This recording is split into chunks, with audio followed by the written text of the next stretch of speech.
আসসালামু আলাইকুম প্রিয় শিক্ষার্থী বন্ধুরা, আশা করছি সবাই ভালো আছো এবং সুস্থ আছো।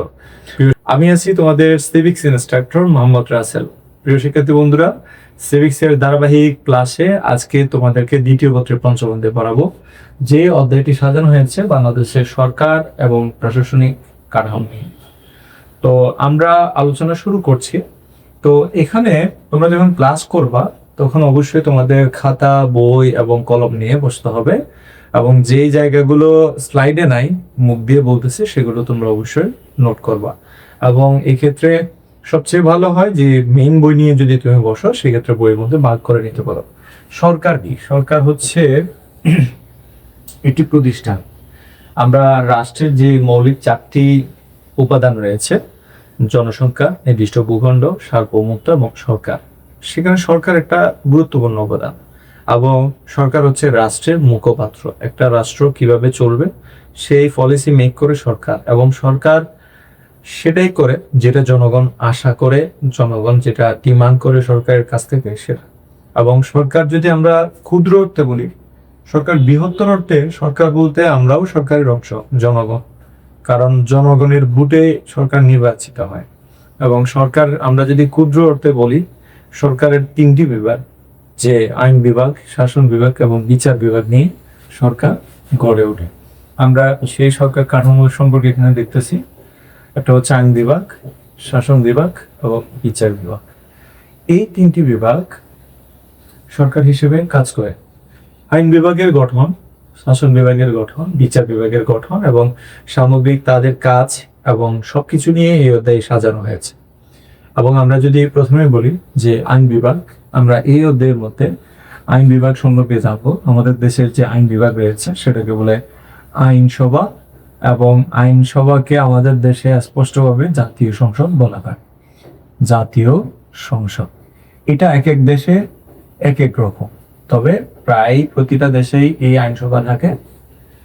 শাসন বিভাগ যেটা, সেটা হচ্ছে মূলত আমাদের দেশে যে শাসন বিভাগ রয়েছে, সেই শাসন বিভাগের সর্বোচ্চ প্রশাসনিক দপ্তরের নাম হচ্ছে সচিবালয়। তো আমরা যে শাসন বিভাগ দেখি, সেই শাসন বিভাগের দুইটা অংশ, একটা হচ্ছে রাজনৈতিক অংশ আর একটা হচ্ছে অরাজনৈতিক অংশ।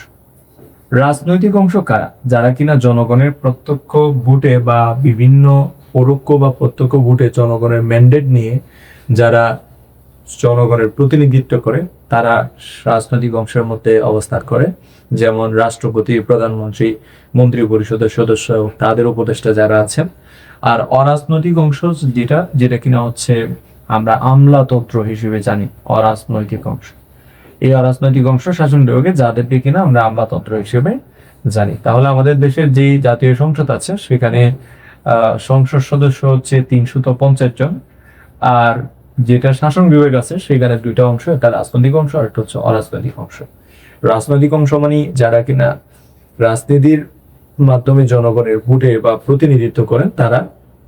আর অরাজনৈতিক অংশ হচ্ছে যারা কিনা সরকারের প্রশাসনিক কাজে নিয়োজিত এবং চাকরিতে নিযুক্ত এবং বেতনভুক্ত কর্মকর্তা কর্মচারী। এবং এরপরে আসবে আমাদের যে বিচার বিভাগ। সচরাচর পৃথিবীর প্রায় দেশে যে এই দুটো বিভাগের মধ্যে যোগাযোগ থাকলেও বিচার বিভাগটাকে সম্পূর্ণভাবে স্বাধীন করে দেওয়া হয়। তো আমাদের দেশেও অনেক ক্ষেত্রে বিচার বিভাগ স্বাধীনতা ভোগ করে। আমরা আমাদের যে বিচার বিভাগ আছে, সেই বিচার বিভাগের সর্বোচ্চ প্রতিষ্ঠানের নাম হচ্ছে সুপ্রিম কোর্ট। আর শাসন বিভাগকে নির্বাহী বিভাগও বলা হয়। এটা সর্বোচ্চ প্রতিষ্ঠান বললাম, প্রশাসনিক প্রতিষ্ঠান হচ্ছে সচিবালয়। আর এখানে যে বিচার বিভাগ সুপ্রিম কোর্ট, এই সুপ্রিম কোর্টের বাইরেও অধস্তন আদালত রয়েছে, যেমন জেলা থেকে তার নিচে। আমরা সুপ্রিম কোর্টের দুইটা বিভাগ জানি।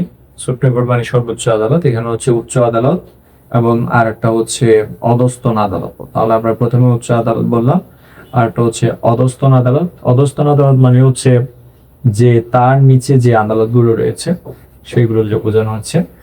উচ্চ আদালত মানে হচ্ছে আমাদের যে সুপ্রিম কোর্ট, সেই সুপ্রিম কোর্টের দুইটা বিভাগ, একটা হচ্ছে আপিল বিভাগ আর একটা হচ্ছে হাইকোর্ট বিভাগ। আর যেটা অধস্তন আদালত রয়েছে, অধস্তন আদালতের মধ্যে দুই ধরনের বিচার করা হয়, বিশেষ করে দেওয়ানি এবং ফৌজদারি। দেওয়ানি মানে হচ্ছে যেখানে সম্পত্তির বিরোধ সংক্রান্ত যে সমস্যাগুলো, সেগুলো মীমাংসা করা হয়। আর যেটা মূলত ফৌজদারি অপরাধের সংক্রান্ত যে বিরোধ মীমাংসা করা হয় সেটা হচ্ছে দেওয়ানি আদালত। আমরা পর্যায়ক্রমিকভাবে এই প্রতিষ্ঠানগুলো বা সরকারের এই তিনটি বিভাগ সম্পর্কে জানবো, এবং এর বাইরেও সরকারের যে প্রশাসনিক কাঠামো আছে, আমরা এখানে বললাম যে প্রশাসনিক কাঠামো, সেই প্রশাসনিক কাঠামোর ক্ষেত্রে আমরা বিশেষ করে যে কেন্দ্র এবং তারপরে আছে আমাদের কেন্দ্রীয় প্রশাসন, এটাকে কেন্দ্রীয় প্রশাসন বলে, আর একটা হচ্ছে মাঠ প্রশাসন। এই দুই ধরনের প্রশাসন সম্পর্কে আমরা এই অধ্যায়ে জানব। কেন্দ্রীয় প্রশাসন আর হচ্ছে মাঠ প্রশাসন। এখানে কেন্দ্রীয় প্রশাসন বলতে যেটাকে বোঝায় সেটা হচ্ছে কেন্দ্রে যে প্রশাসন রয়েছে, যেমন বাংলাদেশের সচিবালয় হচ্ছে সচিবালয় এবং মন্ত্রণালয়, এগুলো হচ্ছে কেন্দ্রীয় প্রশাসন। আর মাঠ প্রশাসন হচ্ছে মূলত যেটা আমরা বিভাগ, তারপরে হচ্ছে জেলা, এরপরে পর্যায়ক্রমিক ভাবে এরপরে হচ্ছে উপজেলা, এগুলো হচ্ছে মাঠ প্রশাসন, উপজেলা।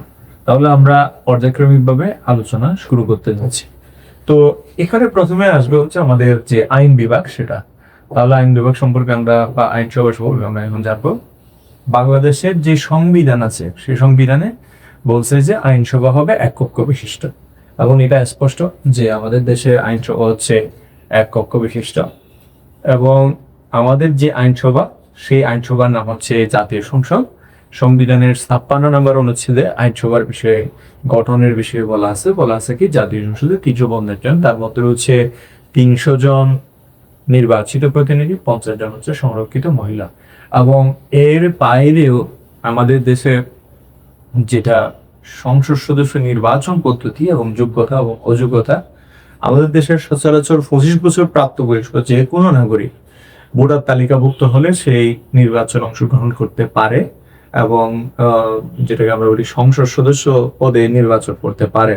তবে কিছু ক্ষেত্রে যোগ্যতা ও যোগ্যতার কিছু মাপকাঠি ভিন্নতা রয়েছে। আমরা প্রথমে যে সংসদ সদস্য হতে গেলে যে ন্যূনতম যে যোগ্যতাগুলো, বাংলাদেশের নাগরিক হতে হবে, 25 বছর প্রাপ্তবয়স্ক করতে হবে, ভোটার তালিকায় নাম থাকতে হবে।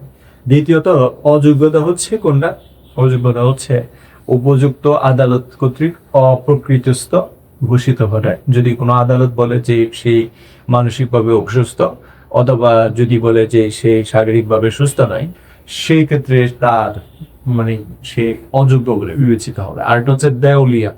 যদি কোনো কারণে সে দেউলিয়া ঘোষিত হয় আদালত কর্তৃক, তাহলে সেও নির্বাচন করতে পারবে না, কারণ সে অলরেডি দেউলিয়া, তার কিছুই নাই।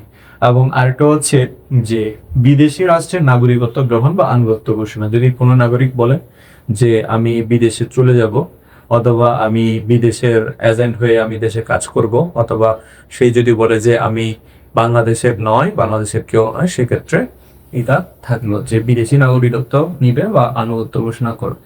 আর হচ্ছে যদি কোনো কারণে দুর্নীতি বা নৈতিক স্তরঞ্জনিত নারী কেলেঙ্কারি বা আদার্স কোনো কারণে, অথবা ইপটিজিং এর মামলায়, অথবা কোনো নারী নির্যাতনের মামলা বা অন্য যে কোনো ফৌজদারি অপরাধে 2 বছরের দণ্ডিত হলে এবং মুক্তির পর যদি তার 5 বছর না হয়। আর 1972 সালের যে বাংলাদেশের যোগসাজশকারী বিশেষ ট্রাইব্যুনাল, 72 সালের যে আইন, সেই আইনের মধ্যে যদি কোনো বিশেষ ট্রাইব্যুনালের অধীনে তার বিচার চলে, যেমন যুদ্ধ অপরাধের বিচার অথবা হচ্ছে গণহত্যার বিচার, সেই ধরনের কোনো বিচার যদি কারো বিরুদ্ধে চলে বিশেষ ট্রাইব্যুনালে, সেই ক্ষেত্রে ওই ব্যক্তিও নির্বাচনে অংশগ্রহণ করতে পারবে না বা নির্বাচন করতে পারবে না। যদি কোনো সরকারি চাকরিতে নিযুক্ত থাকেন, বিশেষ করে সরকারি, আধা সরকারি, অথবা হচ্ছে যেটা আমরা বলি যে স্বায়ত্তশাসিত কোনো প্রতিষ্ঠানে যদি কর্মরত থাকেন, সেক্ষেত্রে সেও এই ধরনের নির্বাচন অংশ নিতে পারবে না। কোনো আইনের দ্বারা নির্বাচন অযোগ্য ঘোষিত হলে সেক্ষেত্রেও সে নির্বাচন করতে পারবে না। যদি আইন বলে দেয় যে এই কারণে সে নির্বাচন করতে পারবে না, সেক্ষেত্রে সেটাও সে পারবে না। আরেকটা হচ্ছে সংসদ সদস্য পদের আসন শূন্য। যেমন ধরো কোনো আইন দ্বারা নির্বাচন অযোগ্য ঘোষিত, যেমন ধরো আওয়ামী লীগ, এবারে আওয়ামী লীগের কোনো প্রার্থী ছিল না। 2026 সালে যে নির্বাচন হয়েছে, সেই নির্বাচনে কোনো প্রার্থী কিন্তু আওয়ামী লীগের পক্ষ থেকে ছিল না। এই যে ব্যাপারটা, এটা হচ্ছে মূলত আইনের দ্বারা নির্বাচনে যোগ্য নয় বা অযোগ্য ঘোষিত যে কোনো ব্যক্তি। সংসদ সদস্য পদের আসন শূন্য হওয়ার অনেকগুলো কারণ আছে, সেই কারণগুলো নিয়ে আমরা এখন আলোচনা করব। কখন আসলে সংসদ সদস্যদের আসন শূন্য হয়, তাহলে অযোগ্যতা সম্পর্কে জানলাম। এবার সংসদ সদস্যদের আসন কখন শূন্য হবে? যদি কোন সংসদ সদস্য নির্বাচিত হয়ে প্রথম বৈঠকের তারিখ থেকে 90 দিন উপস্থিত না থাকে, তাহলে আমরা এর আগে অনেকগুলো অযোগ্যতার কথা বললাম, কিন্তু নির্বাচিত হয়েও কখনো কখনো সংসদ সদস্যদের আসন শূন্য হয়ে যেতে পারে। যদি এমন হয় যে তার বৈঠক থেকে, অর্থাৎ স্পিকার অধিবেশন শুরু করেছেন বা রাষ্ট্রপতি সংসদের অধিবেশনের আহ্বান করেছেন, কিন্তু তারপর থেকে 90 দিন ধরে সে শপথ গ্রহণ করে নাই, যদি বৈঠকের থেকে শুরু করে 90 দিন শপথ গ্রহণ করতে ব্যর্থ হয় এবং সংসদের অনুমতি ছাড়া যদি 90 দিন অনুপস্থিত থাকে, যদি সংসদ ভেঙে যায়, তো এটা তো খুব সিম্পল বিষয় যে সংসদ ভেঙে গেলে স্বাভাবিকভাবে তোমার কি হবে যে রাষ্ট্র অবশ্যই নতুন করে নির্বাচন দিবে। সংসদ ভেঙে যাওয়া মানে কোনো সংসদ সদস্যের আর মেয়াদ থাকবে না, এই বিষয়টা। আরটা হচ্ছে যদি সংসদের দলীয় প্রার্থী হিসেবে নির্বাচিত হয়ে, হ্যাঁ, আবার যদি কোনো ব্যক্তি যদি দল ত্যাগ করে অথবা দল থেকে বহিষ্কার করা দেয়, ধরো তুমি একজন এমপি প্রার্থী, তুমি কোনো একটা দল থেকে, ধরো এক্স দল থেকে তুমি নির্বাচন করেছো, হ্যাঁ, এক্স দল থেকে তুমি নির্বাচন করেছো, কিন্তু নির্বাচিত হওয়ার পর তুমি আর এক্স দলের কোনো বিষয়ে তুমি আর কোনো ধরনের কি করছো না, সহযোগিতা করছো না, এবং তুমি সংসদে যে মত প্রকাশ করতেছো সেই ক্ষেত্রে গিয়ে সংসদে মত প্রকাশ করার ক্ষেত্রে তুমি এক্স দলের পক্ষে না গিয়ে বরং তুমি তার বিরোধিতা করতেছো, এই ধরনের হলেও কিন্তু কখনো কখনো যে সংসদের পদ শূন্য হয়, তাহলে কোনো একটা দলের প্রার্থী তার নিজ দলের বিরুদ্ধে চলে গেলে অথবা দল থেকে যদি তাকে বাহির করে দেয়, তুমি যেই দল থেকে নির্বাচন করেছো, তাহলে তোমার পদ শূন্য হয়ে যাবে। একইভাবে কোন সংসদ সদস্য স্পিকারের নিকট লিখিত পদত্যাগপত্র যদি দেয়, সেক্ষেত্রেও সংসদ সদস্যদের পদ শূন্য হবে। আমরা শূন্য হওয়ার অনেকগুলো বিষয়ে জানলাম, তাহলে আমরা অযোগ্যতা সম্পর্কে জানলাম সংসদ সদস্য হওয়ার জন্য। তো আমাদের দেশের ক্ষেত্রে তোমরা দেখবা যে অনেকে যারা কিনা ব্যাংকে মানে দেউলিয়া, অনেকে দেউলিয়া, বিশেষ করে ব্যাংক থেকে টাকা নিয়ে ফেরত দিচ্ছে না, যেটাকে আমরা বলি ঋণ খেলাপি। ঋণ খেলাপিও কিন্তু এখানে সংসদ সদস্য হতে পারবে না, বা এটা তার যোগ্যতার মধ্যে থাকবে না, বা এটা তার বাইরে চলে যাবে। আমরা সচরাচর এগুলোই দেখলাম। এরপরে আমাদের সংসদ সদস্যদের যে মেয়াদ, সংসদ সদস্যদের মেয়াদ এখানে স্পষ্ট করে দেওয়া আছে যে 5 বছর, এটা আমরা সবাই জানি। সংসদের প্রথম বৈঠক থেকে 5 বছর পূর্ণ হবে, সংসদ স্বয়ংক্রিয়ভাবে ভেঙে যাবে যদি এর পূর্বে রাষ্ট্রপতি প্রধানমন্ত্রীর পরামর্শে সংসদ ভেঙে না দেয়। এখানে বিষয় হচ্ছে সংসদের মেয়াদ 5 বছর, এটা আমরা সবাই জানি, কিন্তু প্রধানমন্ত্রীর পরামর্শে কখনো কখনো রাষ্ট্রপতি সংসদ ভেঙে দিতে পারে। যেমন 2024 সালে হাসিনা পদত্যাগ করার কারণেও সংসদ ভেঙে গেছিল। এবং একইভাবে সংসদ সদস্যরা যদি বলে এই প্রধানমন্ত্রীর প্রতি আমরা আস্থা রাখতে পারছি না, এইটাকে বলে অনাস্থা প্রস্তাব। যদি সংসদ সদস্যের মেজরিটি যদি অনাস্থা প্রস্তাব আনে, সেক্ষেত্রেও কিন্তু সংসদ ভেঙে যাবে, এবং এই ক্ষেত্রে সংসদ ভেঙে গেলে আবার নতুন করে 90 দিনের ভিতর নির্বাচন আয়োজন করতে হয়।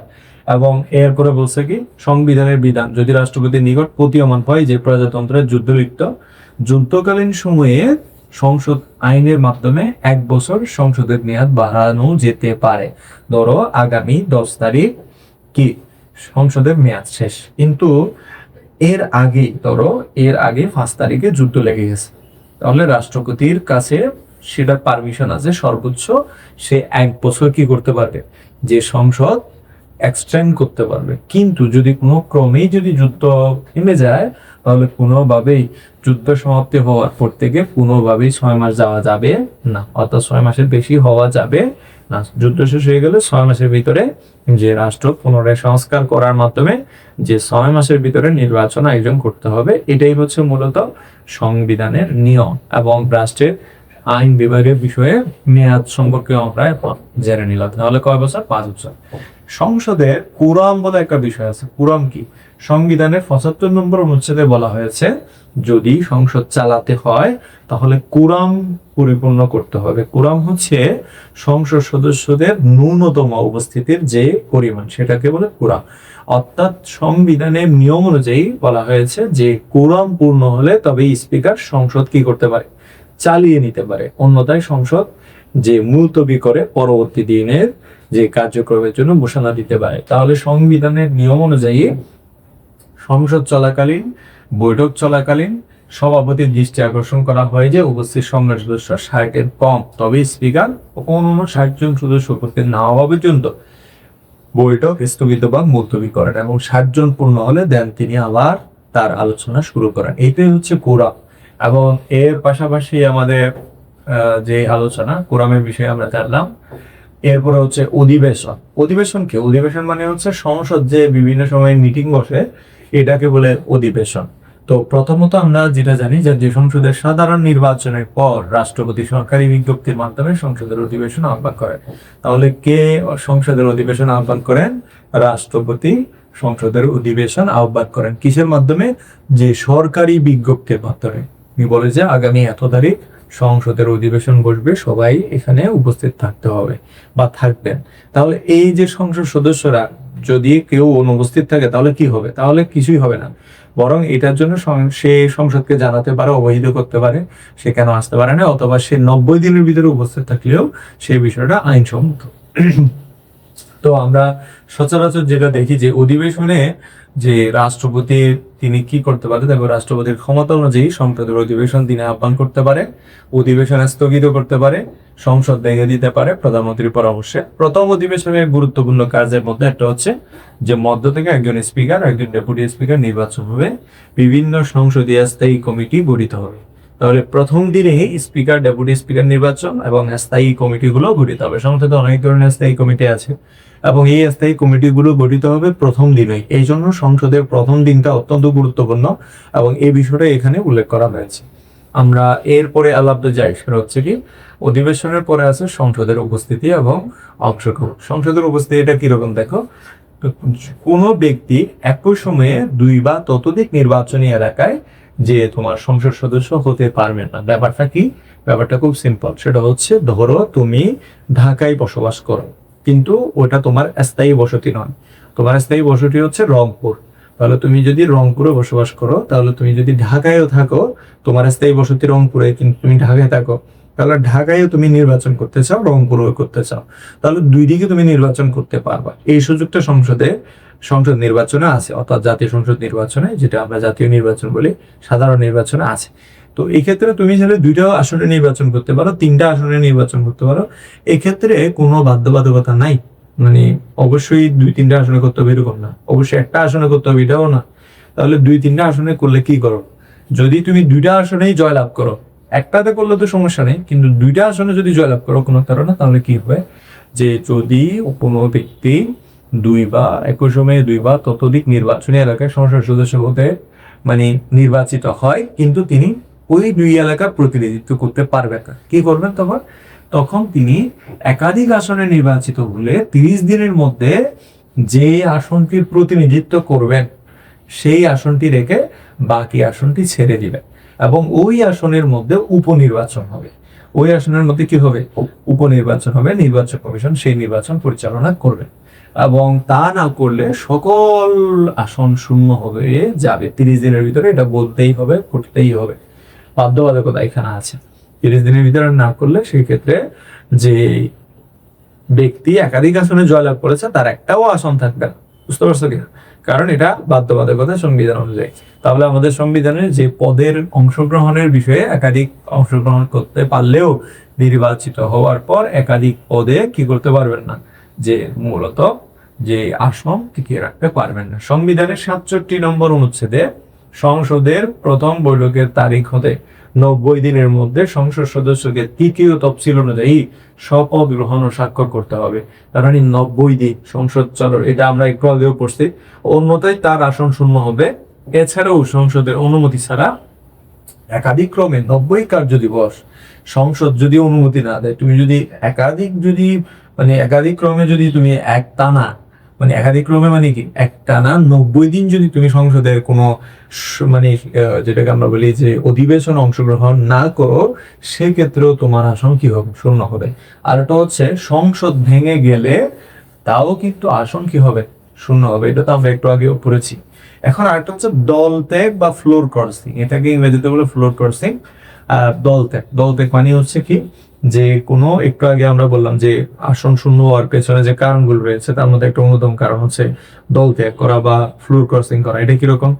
যদি কোনো এমপি যদি কোনো এমপি নিজ দলের বিপক্ষে চলে যায়, অর্থাৎ নিজ দলের বিরুদ্ধে গেল এবং সেই সাথে মানে সে নিজের দলের সিদ্ধান্তের বিরুদ্ধে গিয়ে ভোট দিল সংসদে কিন্তু প্রত্যেকের ভোট আছে, হ্যাঁ, প্রত্যেকে যে কোনো সিদ্ধান্তে এটা ভোট দিতে পারে। যদি কোনো এমপি নিজ দলের বিপক্ষে গিয়ে সিদ্ধান্তের বিপক্ষে গিয়ে ভোট দেয় এবং নিজ দলের বিরুদ্ধে গিয়ে যদি কোনো সিদ্ধান্তে গিয়ে সম্মতি দেয় অথবা নিজ দলের ইচ্ছা আকাঙ্ক্ষা গুলো বাস্তবায়ন না করে দলীয় নেতা হয়েও, সেক্ষেত্রে তার এটাকে বলা হবে ফ্লোর ক্রসিং এবং ওই সময় তার পদ শূন্য হবে। হ্যাঁ, অনুচ্ছেদ নম্বর 70 এটা বলা আছে। দল ত্যাগ করলে বা সংসদে অথবা তাকে দল থেকে বহিষ্কার করলো, সেক্ষেত্রেও এটা শূন্য হবে। এরপরে আসে আমাদের সংসদের যে সংসদীয় কমিটিগুলো আছে। সংসদের অনেকগুলো কমিটি আছে, এগুলোর কাজ হচ্ছে সংসদ সুষ্ঠুভাবে পরিচালনা করার জন্য, সংসদের শৃঙ্খলা রক্ষা করার জন্য এই ধরনের কমিটিগুলো আছে। বিশেষ করে একটা সরকারি হিসাব কমিটি, বিশেষ অধিকার কমিটি, অন্যান্য স্থায়ী কমিটি। এই যে কমিটিগুলো আছে এগুলো মূলত সংসদীয় কমিটি। তাহলে আমরা সংসদীয় কমিটিগুলো সম্পর্কে জানলাম যে সংসদের মধ্যে বিভিন্ন ধরনের কমিটি আছে। আবার বলছি, সরকারি হিসাব কমিটি, বিশেষ অধিকার কমিটি, স্থায়ী কমিটি। জাতীয় সংসদে যে ভাষা, সেখানে বাংলা এবং ইংলিশ ব্যবহার করতে পারে, তবে বেশিরভাগ সময় বাংলাই ব্যবহার করার বিষয়ে যে উৎসাহিত করা হয়। তবে কোনো ভাষা নিয়ে যদি সমস্যা হয় তাহলে বাংলাটাই গ্রহণ করা হবে।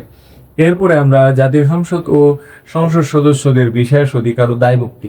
সংসদ সদস্যদেরকে 78 নম্বর অনুচ্ছেদে সংসদের কার্যধারার বৈধতা সম্পর্কে কোনো আদালতে প্রশ্ন করা যাবে না। অর্থাৎ সংসদে যে কাজগুলো হচ্ছে সেই কাজগুলো বৈধ হচ্ছে না, এরকম কোনো ধরনের চ্যালেঞ্জ করা যাবে না, কোনো আদালতে করা যাবে না, কারণ এটা সর্বোচ্চ আইন পরিষদ এবং সংসদের শৃঙ্খলা ও কার্য পরিচালনার ক্ষমতা প্রয়োগের ক্ষেত্রে সংশ্লিষ্ট ব্যক্তি আদালতের এখতিয়ারভুক্ত থাকবে। অর্থাৎ সংসদে সেই ভোট দিল কেন, হ্যাঁ, কোন একটা বিলে সেই কেন ভোট দিল, এটার জন্য তার বিরুদ্ধে কোনো ধরনের শৃঙ্খলা পরিপন্থী বা যে কোনো ধরনের আদালতে কোনো ধরনের মামলা দায়ের করা যাবে না যে কেন তুমি দিলা, হ্যাঁ, অথবা কেন তুমি না দিলে। সংসদে বা সংসদের কোনো কমিটির বক্তব্য ভোটদানের জন্য কোনো সংসদ সদস্যের বিরুদ্ধে আদালতে মামলা করা যাবে না। অর্থাৎ কোনো বক্তব্য দেওয়ার কারণে, কোনো ভোট দেওয়ার কারণে কোনো ব্যক্তির বিরুদ্ধে কোনো মামলা করা যাবে না। সংসদের কর্তৃত্বে প্রকাশিত রিপোর্ট, কাগজপত্র, কার্যধারা প্রকাশের জন্য কোনো ব্যক্তির বিরুদ্ধে মামলা চলবে না। এবং সংসদ আইন দ্বারা সংসদের কমিটি সংসদ সদস্যদের বিশেষ অধিকার নির্ধারণ করতে পারবে। সংসদ চাইলে সেই আইন দ্বারা সংসদ সদস্যদের বিশেষ সুযোগ সুবিধাও দিতে পারে। যেমন ধরো, তোমরা জানো যে সংসদের মধ্যে অনেক সময় বলে যে ফ্রিতে গাড়ি কিনবো না আমরা, তার কেনার সুযোগ আছে, ট্যাক্স ফ্রি কি, আমাদের দেশে এখন যে গাড়িগুলো আমদানি হয় এগুলোতে অনেকগুলো ট্যাক্স দিতে হয় সরকারকে। ট্যাক্স দিয়ে সরকারের গাড়িগুলো কিনে দেশে আনতে এটার দাম অনেক বেড়ে যায়।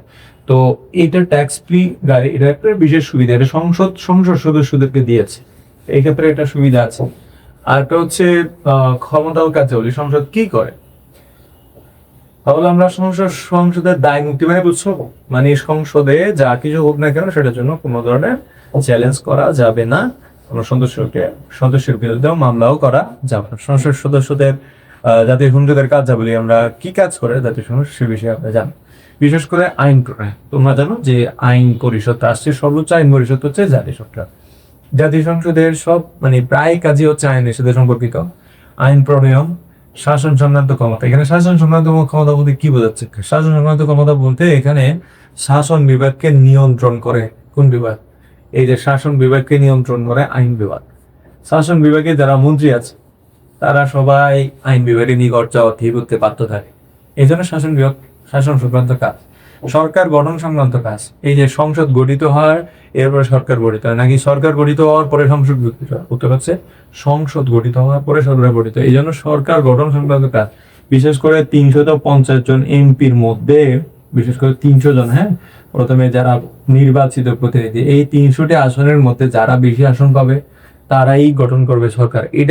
এটা কার কাজ? সংসদের কাজ না? সংসদের 300 আসনের মধ্যে বেশি যারা পাবে তারাই সরকার গঠন করবে। আর এটা হচ্ছে বিচার সংক্রান্ত কাজ। সংসদের অন্যতম কাজ হচ্ছে বিচার কার? ধরো স্পিকার, ডেপুটি স্পিকার, রাষ্ট্রপতি, তারপরে প্রধান বিচারপতি, এরা যদি কোনো সমস্যা করে সেক্ষেত্রে বিচার সংক্রান্ত কাজও মূলত এই কাজ করে। অর্থাৎ কখনো কখনো রাষ্ট্রপতিকে অভিশংসন করে, হ্যাঁ, অভিশংসন রাষ্ট্রপতিকে সরিয়ে দেয়। আবার কখনো কখনো রাষ্ট্রপতিকে প্রধানমন্ত্রীর প্রতি অনাস্থা প্রস্তাব আনে, কখনো কখনো প্রধান বিচারপতিকে অপসারণ করার ক্ষমতা ও তোমার সংসদকে দিয়ে রাখা হয়েছে। সব মিলে সংসদ বা আইনসভা বিচার সংক্রান্ত কাজ করে। অর্থ সংক্রান্ত কাজ, জাতীয় অর্থের অভিভাবক বলা হয় তাদের সংসদকে। সংবিধান সংশোধন সংক্রান্ত ক্ষমতা, সংবিধান সংশোধন করা হয়। এই পর্যন্ত বাংলাদেশের সংবিধান সংশোধন হয়েছে 17 বার। করতে হচ্ছে জাতীয় সংসদ থেকে। এরপরে হচ্ছে চাকরি সংক্রান্ত ক্ষমতা কার্যাবলী, চাকরি মানে সরকারি চাকরি এবং অন্যান্য নীতিমালা নির্ধারণ করবে এই যে জাতীয় সংসদ। আর এটা হচ্ছে তোমার নির্বাচন ও অপসারণ সংক্রান্ত ক্ষমতা। নির্বাচন ও অপসারণ এটা কিরকম, যে সংসদ থেকেই তো স্পিকার ডেপুটি স্পিকার নির্বাচিত হয়, তাই না? সংসদ থেকে স্পিকার ডেপুটি স্পিকার নির্বাচিত হয় এবং এই ক্ষেত্রে আমরা নির্বাচন অপসারণ সংক্রান্ত ক্ষমতার বিষয়ে জানি।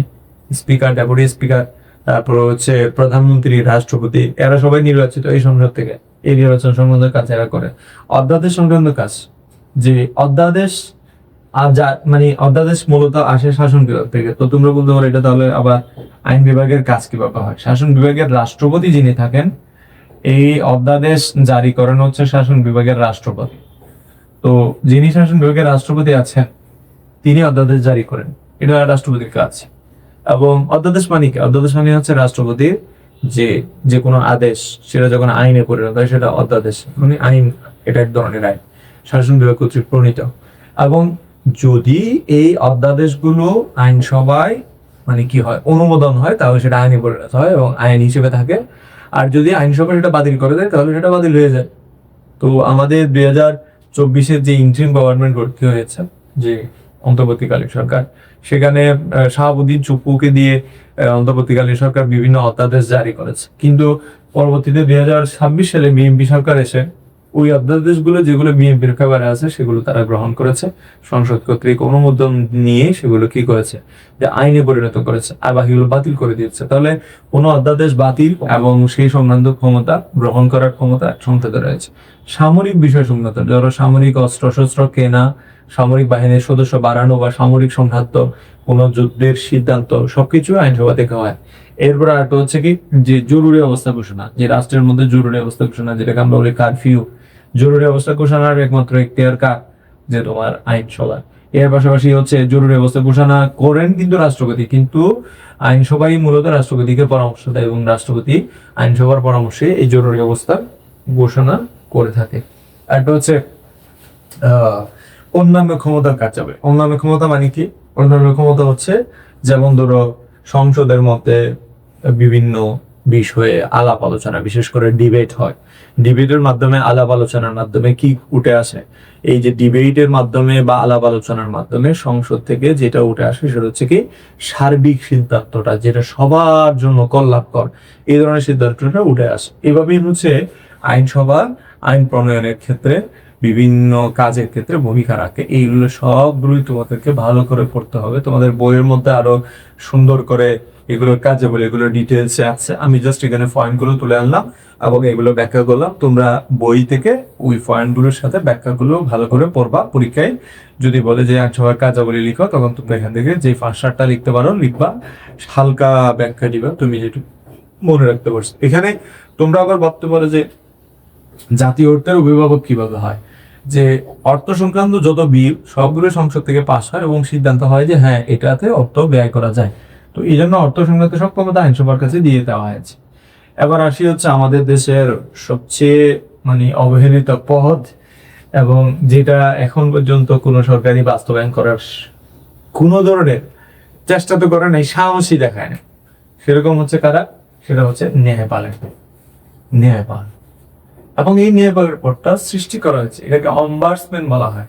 অম্বার্সম্যান শব্দের অর্থ প্রতিনিধি বা মুখপাত্র। ন্যায়পাল জনগণের পক্ষে প্রশাসনের বিরুদ্ধে অভিযোগ উত্থাপন করে। দেখো, আমরা সচরাচর দেখি প্রশাসন জনগণের বিরুদ্ধে অভিযোগ তোলে, তাই না?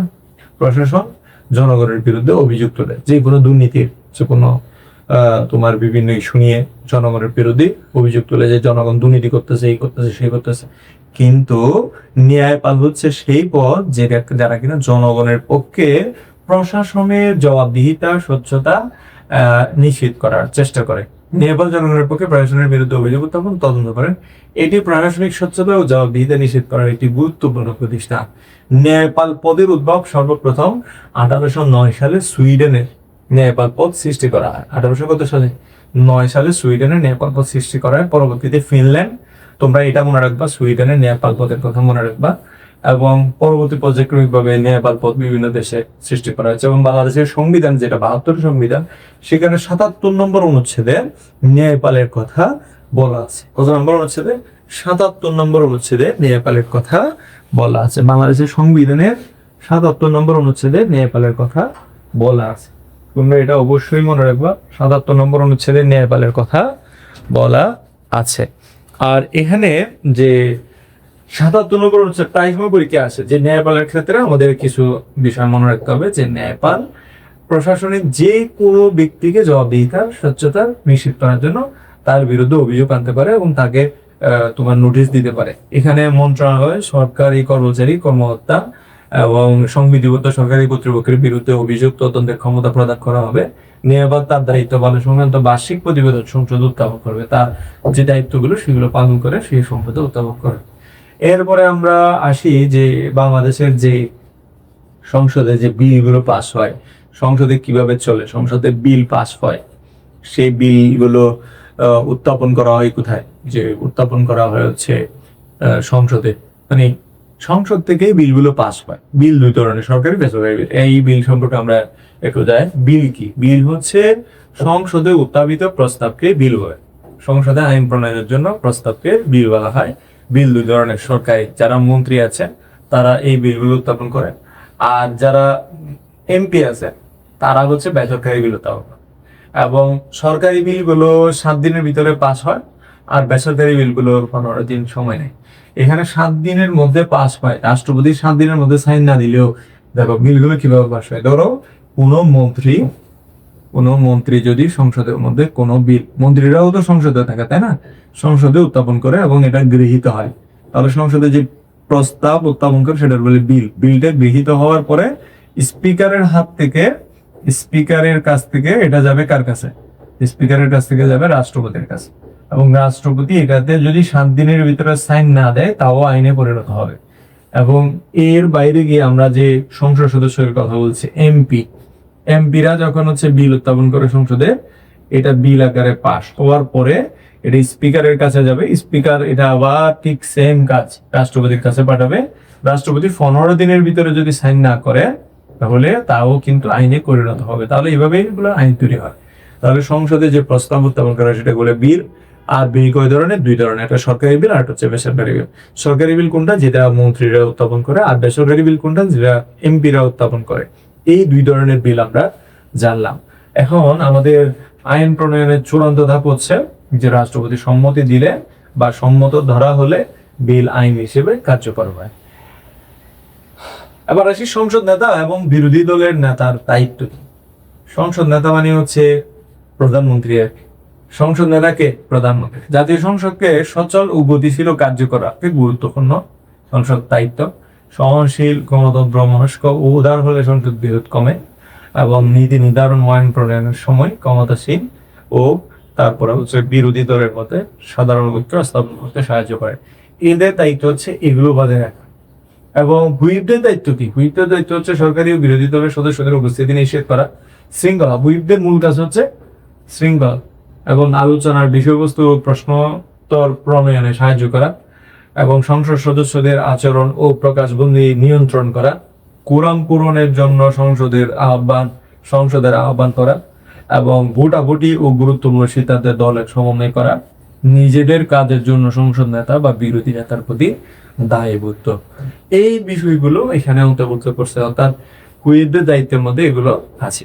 অর্থাৎ সরকারি বিরোধী দলের নেতাকে উপস্থিতি নিষেধ করার পাশাপাশি শৃঙ্খলামূলক কাজ, এগুলো আসলে পরীক্ষায় অনেক সময় আসে না। তোমাদের অনেক সময় আসতে পারে যে বিল কয় ধরনের ব্যাখ্যা করো বা বিল কি। এর বাইরে আসতে পারে যে হুইপদের, এই যে হুইপ গঠন করার মূল কারণ হচ্ছে কি, যে গতি দ্বারা নিয়ন্ত্রণ করা এবং সরকারি বিরোধী দলের মধ্যে সমন্বয়, ঐক্যমত প্রতিষ্ঠা, শৃঙ্খলা, এটাই মূল কাজ হুইপদের। এরপর আসে হচ্ছে আমাদের স্পিকার ও ডেপুটি স্পিকার। আমরা যে সংসদের মধ্যে স্পিকার দেখি, মাননীয় স্পিকার বলে না, সেখানে একজন হচ্ছে স্পিকার আর একজন হচ্ছে ডেপুটি স্পিকার। আমাদের দেশের সংবিধান অনুযায়ী একজন স্পিকার এবং একজন ডেপুটি স্পিকার থাকবে, এবং স্পিকার সংসদের সংখ্যাগরিষ্ঠদের ভোটে নির্বাচিত হবে। সংসদের মেয়াদ শেষ বা সংসদ ভেঙে গেলেও নতুন নির্বাচন না হওয়া পর্যন্ত ক্ষমতায় থাকবে। বেতন ও ভাতা সংযুক্ত তহবিলে দায়মুক্ত ব্যয় থেকে প্রদা করে। এবং পদ শূন্য হওয়ার কারণ সংসদের সদস্য না থাকা, সংসদ সদস্য না থাকা। আচ্ছা, এখানে আমি একটু তোমাদেরকে এটা বলি, যদি কোনো স্পিকার এবং ডেপুটি স্পিকার সংসদ সদস্য, মানে এরা তো সংসদ সদস্য থেকে আসে, তাই না? স্পিকার এবং ডেপুটি স্পিকার হওয়ার সাথে সাথে তাদের কিন্তু এমপি পদ চলে যায়, এমপি তারা আর থাকে না, এমপি পদ আর থাকে না। তো স্পিকার এবং ডেপুটি স্পিকার হওয়ার সাথে সাথে যে পদ শূন্য হয়ে যায়, এবং মন্ত্রী পদ গ্রহণ করা। এবং যেমন ধরো হচ্ছে কখনো কখনো কি দেখা যায় জানো, যদি স্পিকার ডেপুটি স্পিকার কি হয়ে যায়, মন্ত্রী হয়ে যায়, তাহলে কিন্তু কি সে আর স্পিকার থাকতে পারবে না, মন্ত্রী হবে তোমার প্রতিমন্ত্রী বা অন্যান্য মন্ত্রী পদ।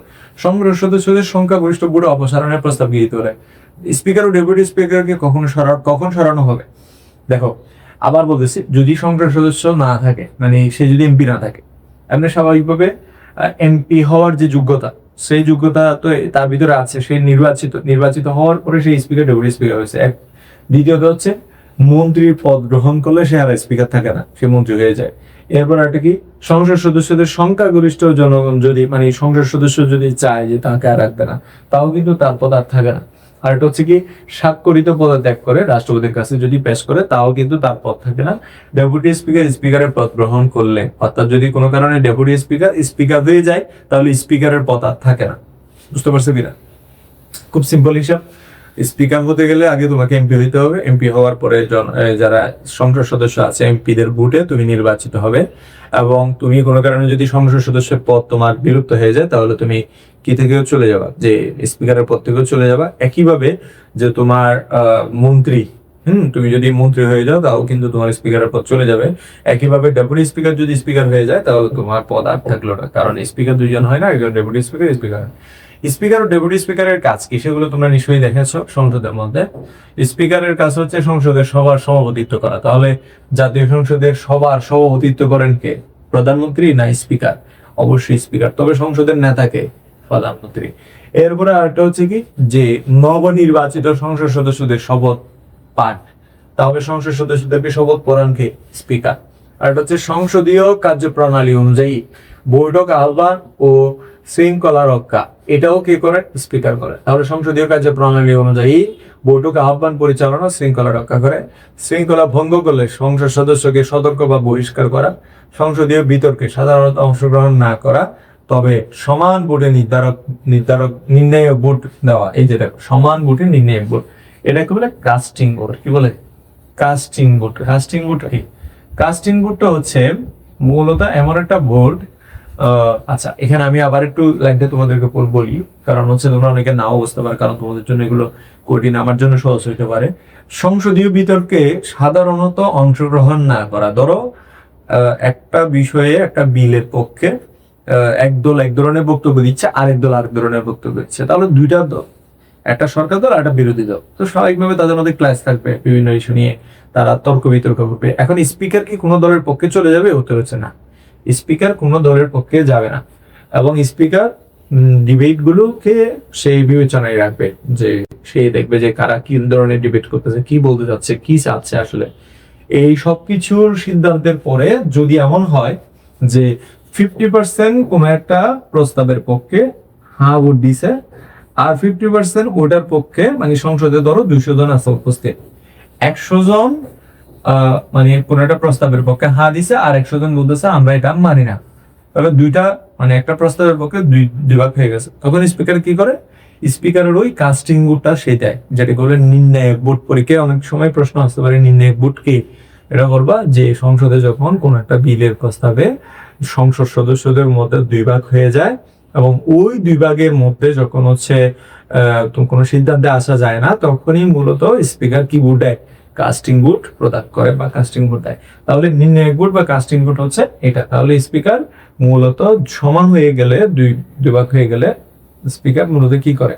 যে কাস্টিং বুক প্রদান করে। আমরা তাহলে এটা বুঝতাম। আর এটা হচ্ছে নির্বাচিত হওয়ার পর নিরপেক্ষভাবে দায়িত্ব পালন এবং এর পাশাপাশি রাষ্ট্রপতি অনুপস্থিত হলে রাষ্ট্রপতির কার্যভার গ্রহণ। যদি কোনো কারণে রাষ্ট্রপতি না থাকে তাহলে রাষ্ট্রপতির কাজগুলো দেখাশোনা করেন কে? স্পিকার দেখাশোনা করেন। আশা করি তোমরা স্পিকারের দায়িত্ব সম্পর্কে বুঝলাম। এরপর একটা হচ্ছে ডেপুটি স্পিকার কি করে? স্পিকারের কাজে সহযোগিতা করে, স্পিকারের অনুপস্থিতিতে সংসদের সভাপতিত্ব করেন এবং স্পিকারের দায়িত্ব পালন না করতে পারলে তার স্থলাভিষিক্ত দায়িত্ব গ্রহণ করেন। স্পিকার যদি না থাকে তাহলে ডেপুটি স্পিকার কি হয়ে যায়? স্পিকার হয়ে যায়। ধরো স্পিকার মারা গেল, স্পিকার দেশ ত্যাগ করলো, স্পিকার কোনো কারণে বয়স্ক হয়ে গেল বা পারতেছে না, সেক্ষেত্রে ডেপুটি স্পিকারের ভূমিকা আসেন। আবার ডেপুটি স্পিকার আরেকজনকে নির্বাচিত করা হয়। এরপরে আসি হচ্ছে আমাদের শাসন বিভাগে।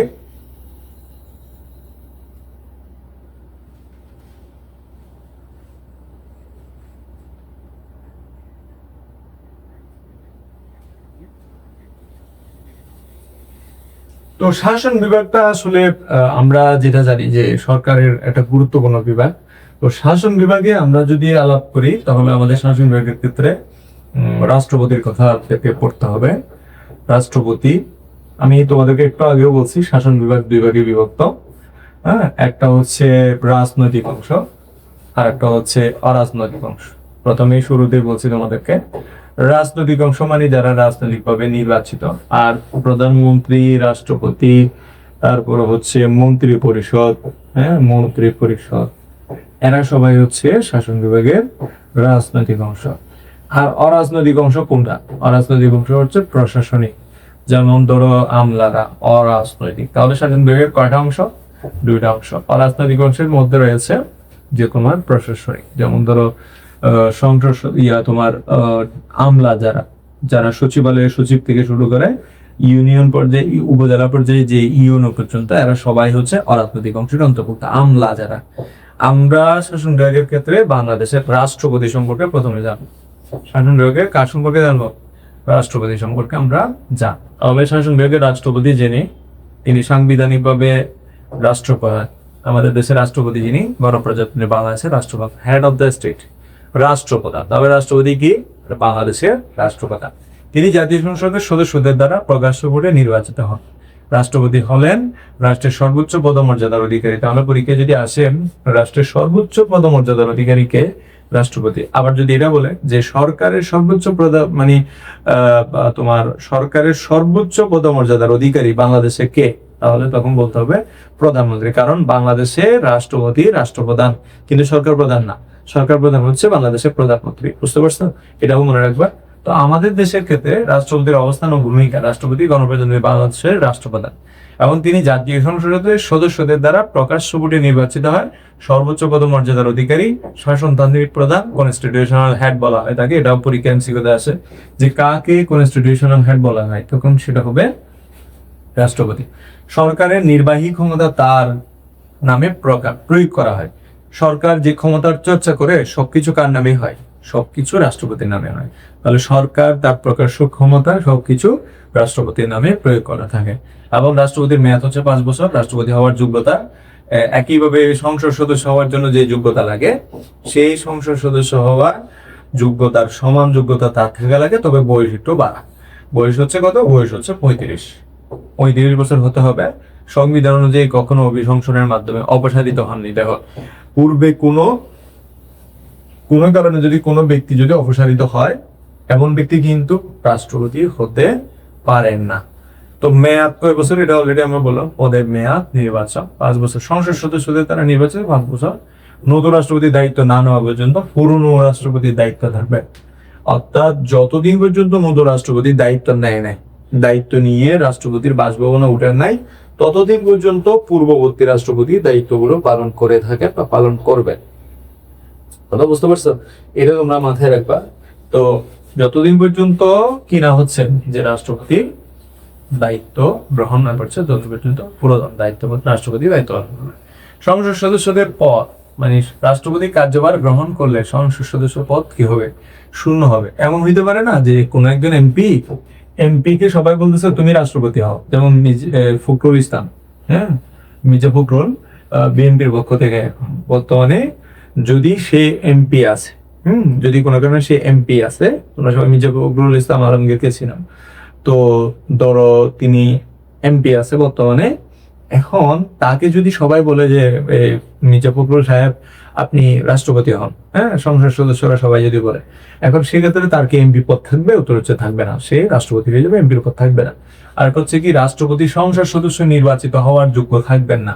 অর্থাৎ কোন ব্যক্তি যদি একবার রাষ্ট্রপতি হয়ে যায়, সে পরবর্তীতে আর সংসদ সদস্য হতে পারবেন না, বা সেই যোগ্যতা তার আর থাকবে না। রাষ্ট্রপতির দায়মুক্তি, সংবিধানের 51 নম্বর অনুচ্ছেদে রাষ্ট্রপতির দেওয়ানি দায়মুক্তি। রাষ্ট্রপতি দায়িত্ব পালনের সময় করা বা না করা কাজের জন্য কোনো আদালতে জবাবদিহি করতে হবে না। তবে সরকারের বিরুদ্ধে মামলা করা যাবে। সরকারের বিরুদ্ধে কি করা যাবে? মামলা করা যাবে। এবং ফৌজদারি দায়মুক্তি, দায়িত্বকালীন সময়ে রাষ্ট্রপতির বিরুদ্ধে কোনো ফৌজদারি মামলা চলবে না, তাকে গ্রেপ্তার বা কারাবাসের পরোয়ানা জারি করা যাবে না। আপনার রাষ্ট্রপতির বিরুদ্ধে কোনো ধরনের দেওয়ানি এবং ফৌজদারি মামলা দেওয়া যাবে না।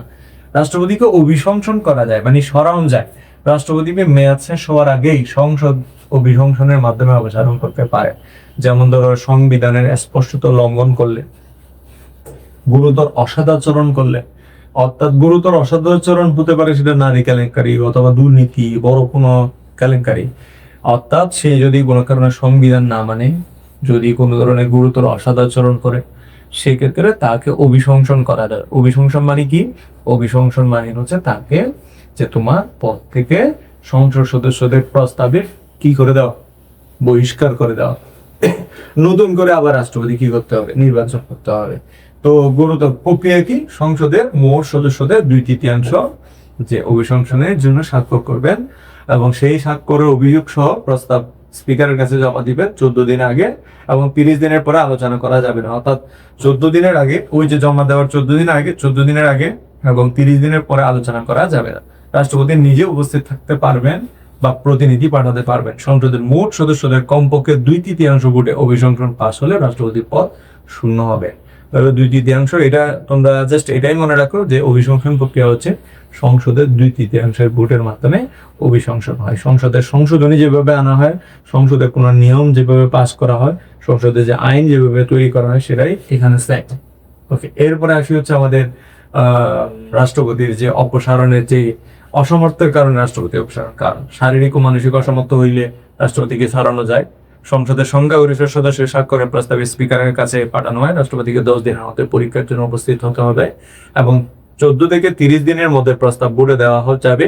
রাষ্ট্রপতি উপস্থিত বা প্রতিনিধি পাঠাতে পারবেন, একই প্রক্রিয়া। ওকে, রাষ্ট্রপতি অনুপস্থিতিতে দায়িত্ব পালন স্পিকার, এটা তো সবাই জানো। স্পিকার যতদিন পর্যন্ত রাষ্ট্রপতি দেশে ফিরছে না, ততদিন পর্যন্ত স্পিকার দায়িত্ব পালন করবে। রাষ্ট্রপতির ক্ষমতা কি আছে? রাষ্ট্রপতির কোনো ক্ষমতা আছে কিনা? তিনি এমনি কনস্টিটিউশনাল হেড, তিনি একজন নিয়মতান্ত্রিক এবং শাসনতান্ত্রিক প্রধান। অর্থাৎ তিনি নিয়ম অনুযায়ী এবং সংবিধান অনুযায়ী কনস্টিটিউশনাল হেড, মানে রাষ্ট্রের সর্বোচ্চ ব্যক্তি।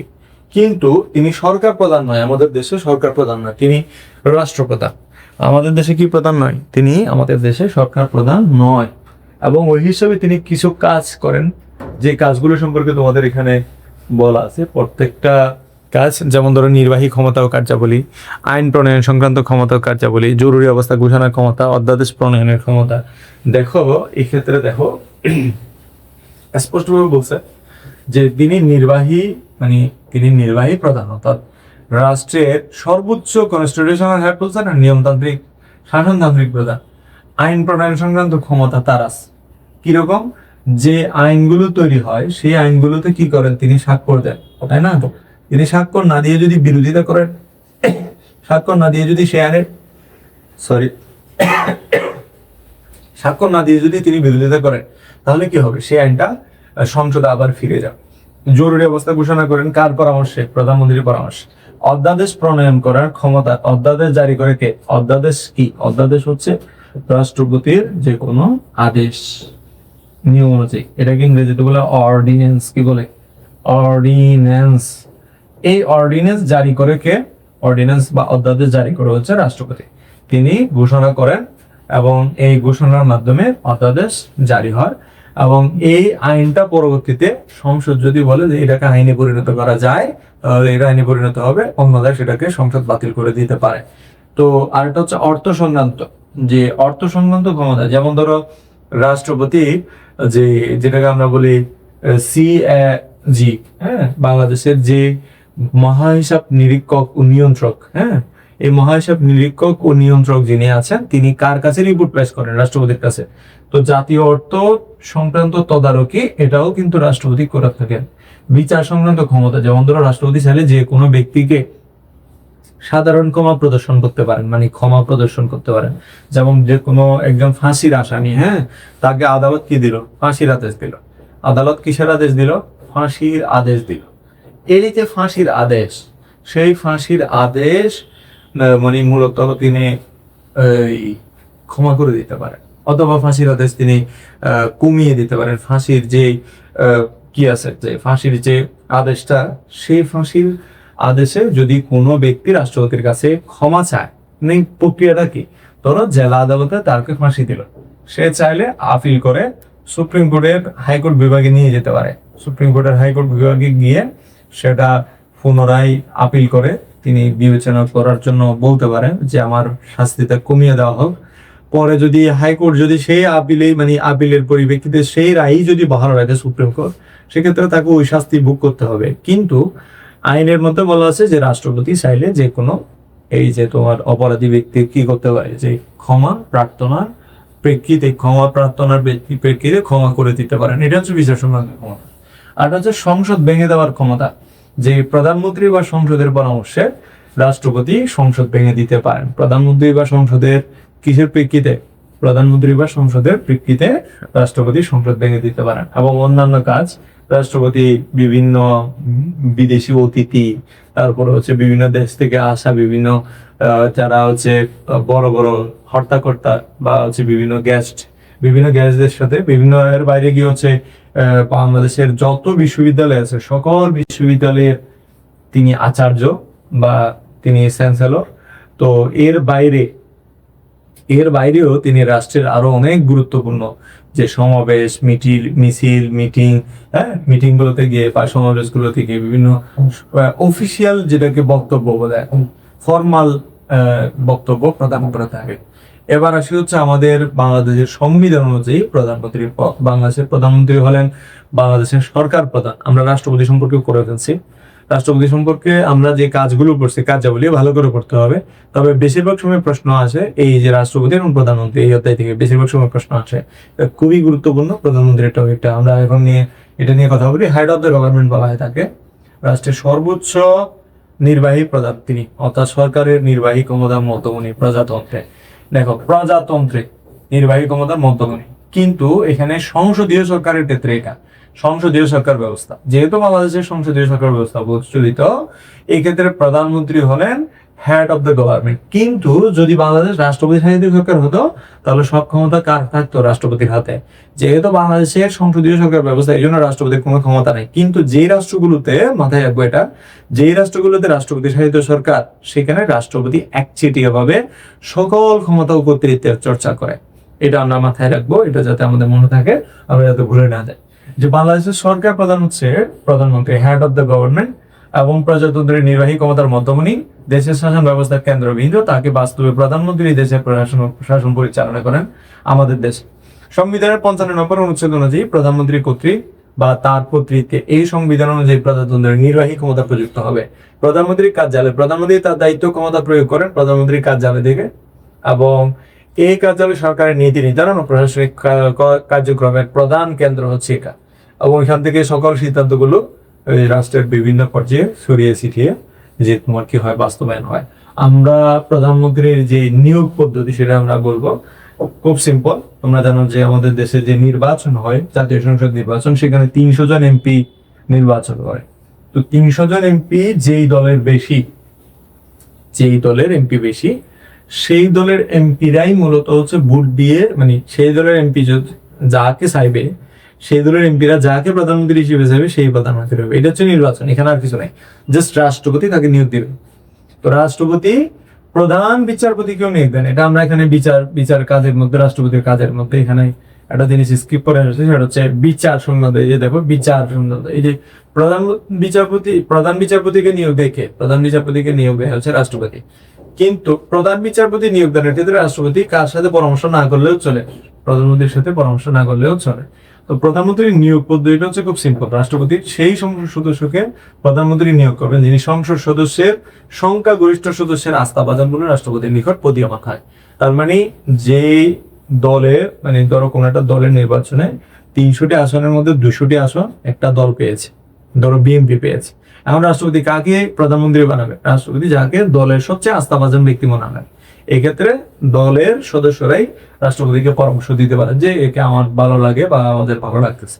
সংসদীয় নীতি অনুযায়ী সাধারণ নির্বাচনের পর সংসদের সংখ্যাগরিষ্ঠ দলের সংসদীয় নেতাকে প্রধানমন্ত্রী নিয়োগ দেওয়া হয়। এক্ষেত্রে রাষ্ট্রপতির ক্ষমতা প্রায় আনুষ্ঠানিক মানে কি রাষ্ট্রপতি জাস্ট নামমাত্রে এখানে ক্ষমতার চর্চা করে, কিন্তু আসলে সিদ্ধান্তটা নির্ধারিত হয় সংসদে। রাষ্ট্রপতির কোনো আসলে ক্ষমতা এখানে আলাদা কোনো ক্ষমতা নেই। এক্ষেত্রে রাষ্ট্রপতি পুরোপুরিভাবে এখানে মানে ক্ষমতার চর্চা করতে পারেন না বলতে গেলে। তো প্রধানমন্ত্রীর নিয়োগ দেওয়া হয়। এক্ষেত্রে রাষ্ট্রপতির ক্ষমতা প্রায় আনুষ্ঠানিক। ব্যতিক্রম পরিস্থিতি, যেমন কোনো দল এককভাবে সংখ্যাগরিষ্ঠতা অর্জনে ব্যর্থ হয়, তখন রাষ্ট্রপতি তার সংবিধান প্রদত্ত বিবেচনাধিকার প্রয়োগ করে সংখ্যাগরিষ্ঠ সদস্যের আস্থাভাজন ব্যক্তি নির্বাচন করবে।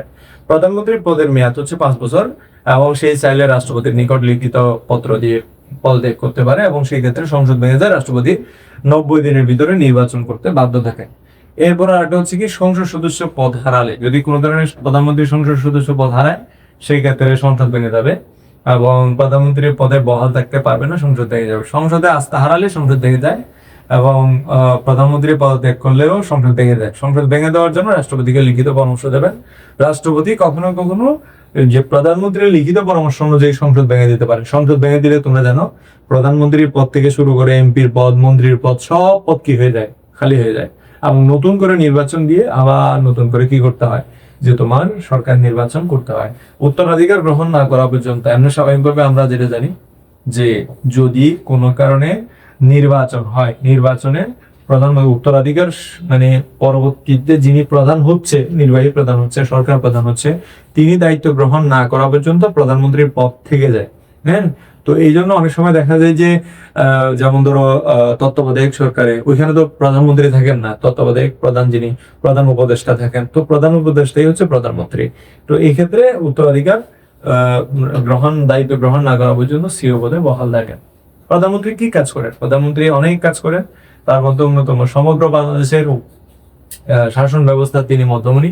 এই জন্য তাকে ক্যাবিনেট টুরনের প্রধান স্তম্ভ বলা হয় মন্ত্রিসভার নেতা হিসেবে। মন্ত্রিসভা গঠন করে প্রধানমন্ত্রী। প্রধানমন্ত্রী যাকে পছন্দ করবে তাকে মন্ত্রী বানাবে। এখন কথা হচ্ছে মন্ত্রীরা কোথা থেকে আসবে? মন্ত্রীরা হচ্ছে আইনসভা থেকে আসবে। আইনসভা মানে হচ্ছে সংসদ। আমাদের দেশের যে সংসদ আছে সেই সংসদের যারা এমপি আছে সেই সংসদ সদস্যদের মধ্যে আইনসভা এই যে এমপি যারা আছেন, আইনসভার যারা এমপি আছেন তাদের মধ্য থেকে বেশিরভাগ সময় মন্ত্রী নির্বাচন করা হয়। তবে এটার অনুপাত হচ্ছে 9:1, অর্থাৎ 10 জনের মধ্যে একজন হবে বাইরে যাকে বলা হয় টেকনোক্রেট মন্ত্রী। কি মন্ত্রী? টেকনোক্রেট মন্ত্রী, টেকনোক্রেট। টেকনোক্রেট এটা কি ধরনের মন্ত্রী? এটা হচ্ছে মূলত ওই সংসদ সদস্য নয়, কিন্তু প্রধানমন্ত্রী তাকে পছন্দ করেছে, তাকে মন্ত্রী বানিয়েছে। এই ধরনের মন্ত্রীকে বলে টেকনোক্রেট মন্ত্রী, মনে থাকবে। তাহলে সংসদ সদস্য না হওয়ার পরেও যদি কোনো ব্যক্তি মন্ত্রী হয় তাহলে সেটাকে বলা হয় টেকনোক্রেট মন্ত্রী।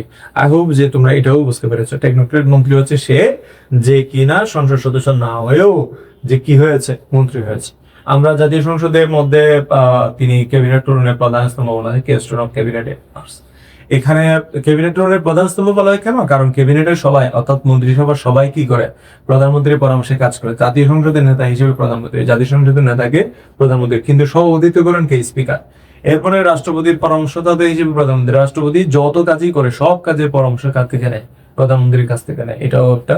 আর হচ্ছে নিয়োগ দানের ক্ষেত্রে প্রধানমন্ত্রী অনেক সময় তার ব্যাপারে লোকজনদেরকে নিয়োগ দেয়।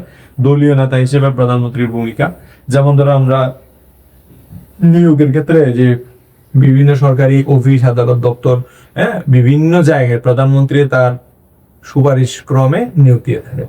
অনেক সময় তার সুপারিশে অনেকে নিয়োগ পায়।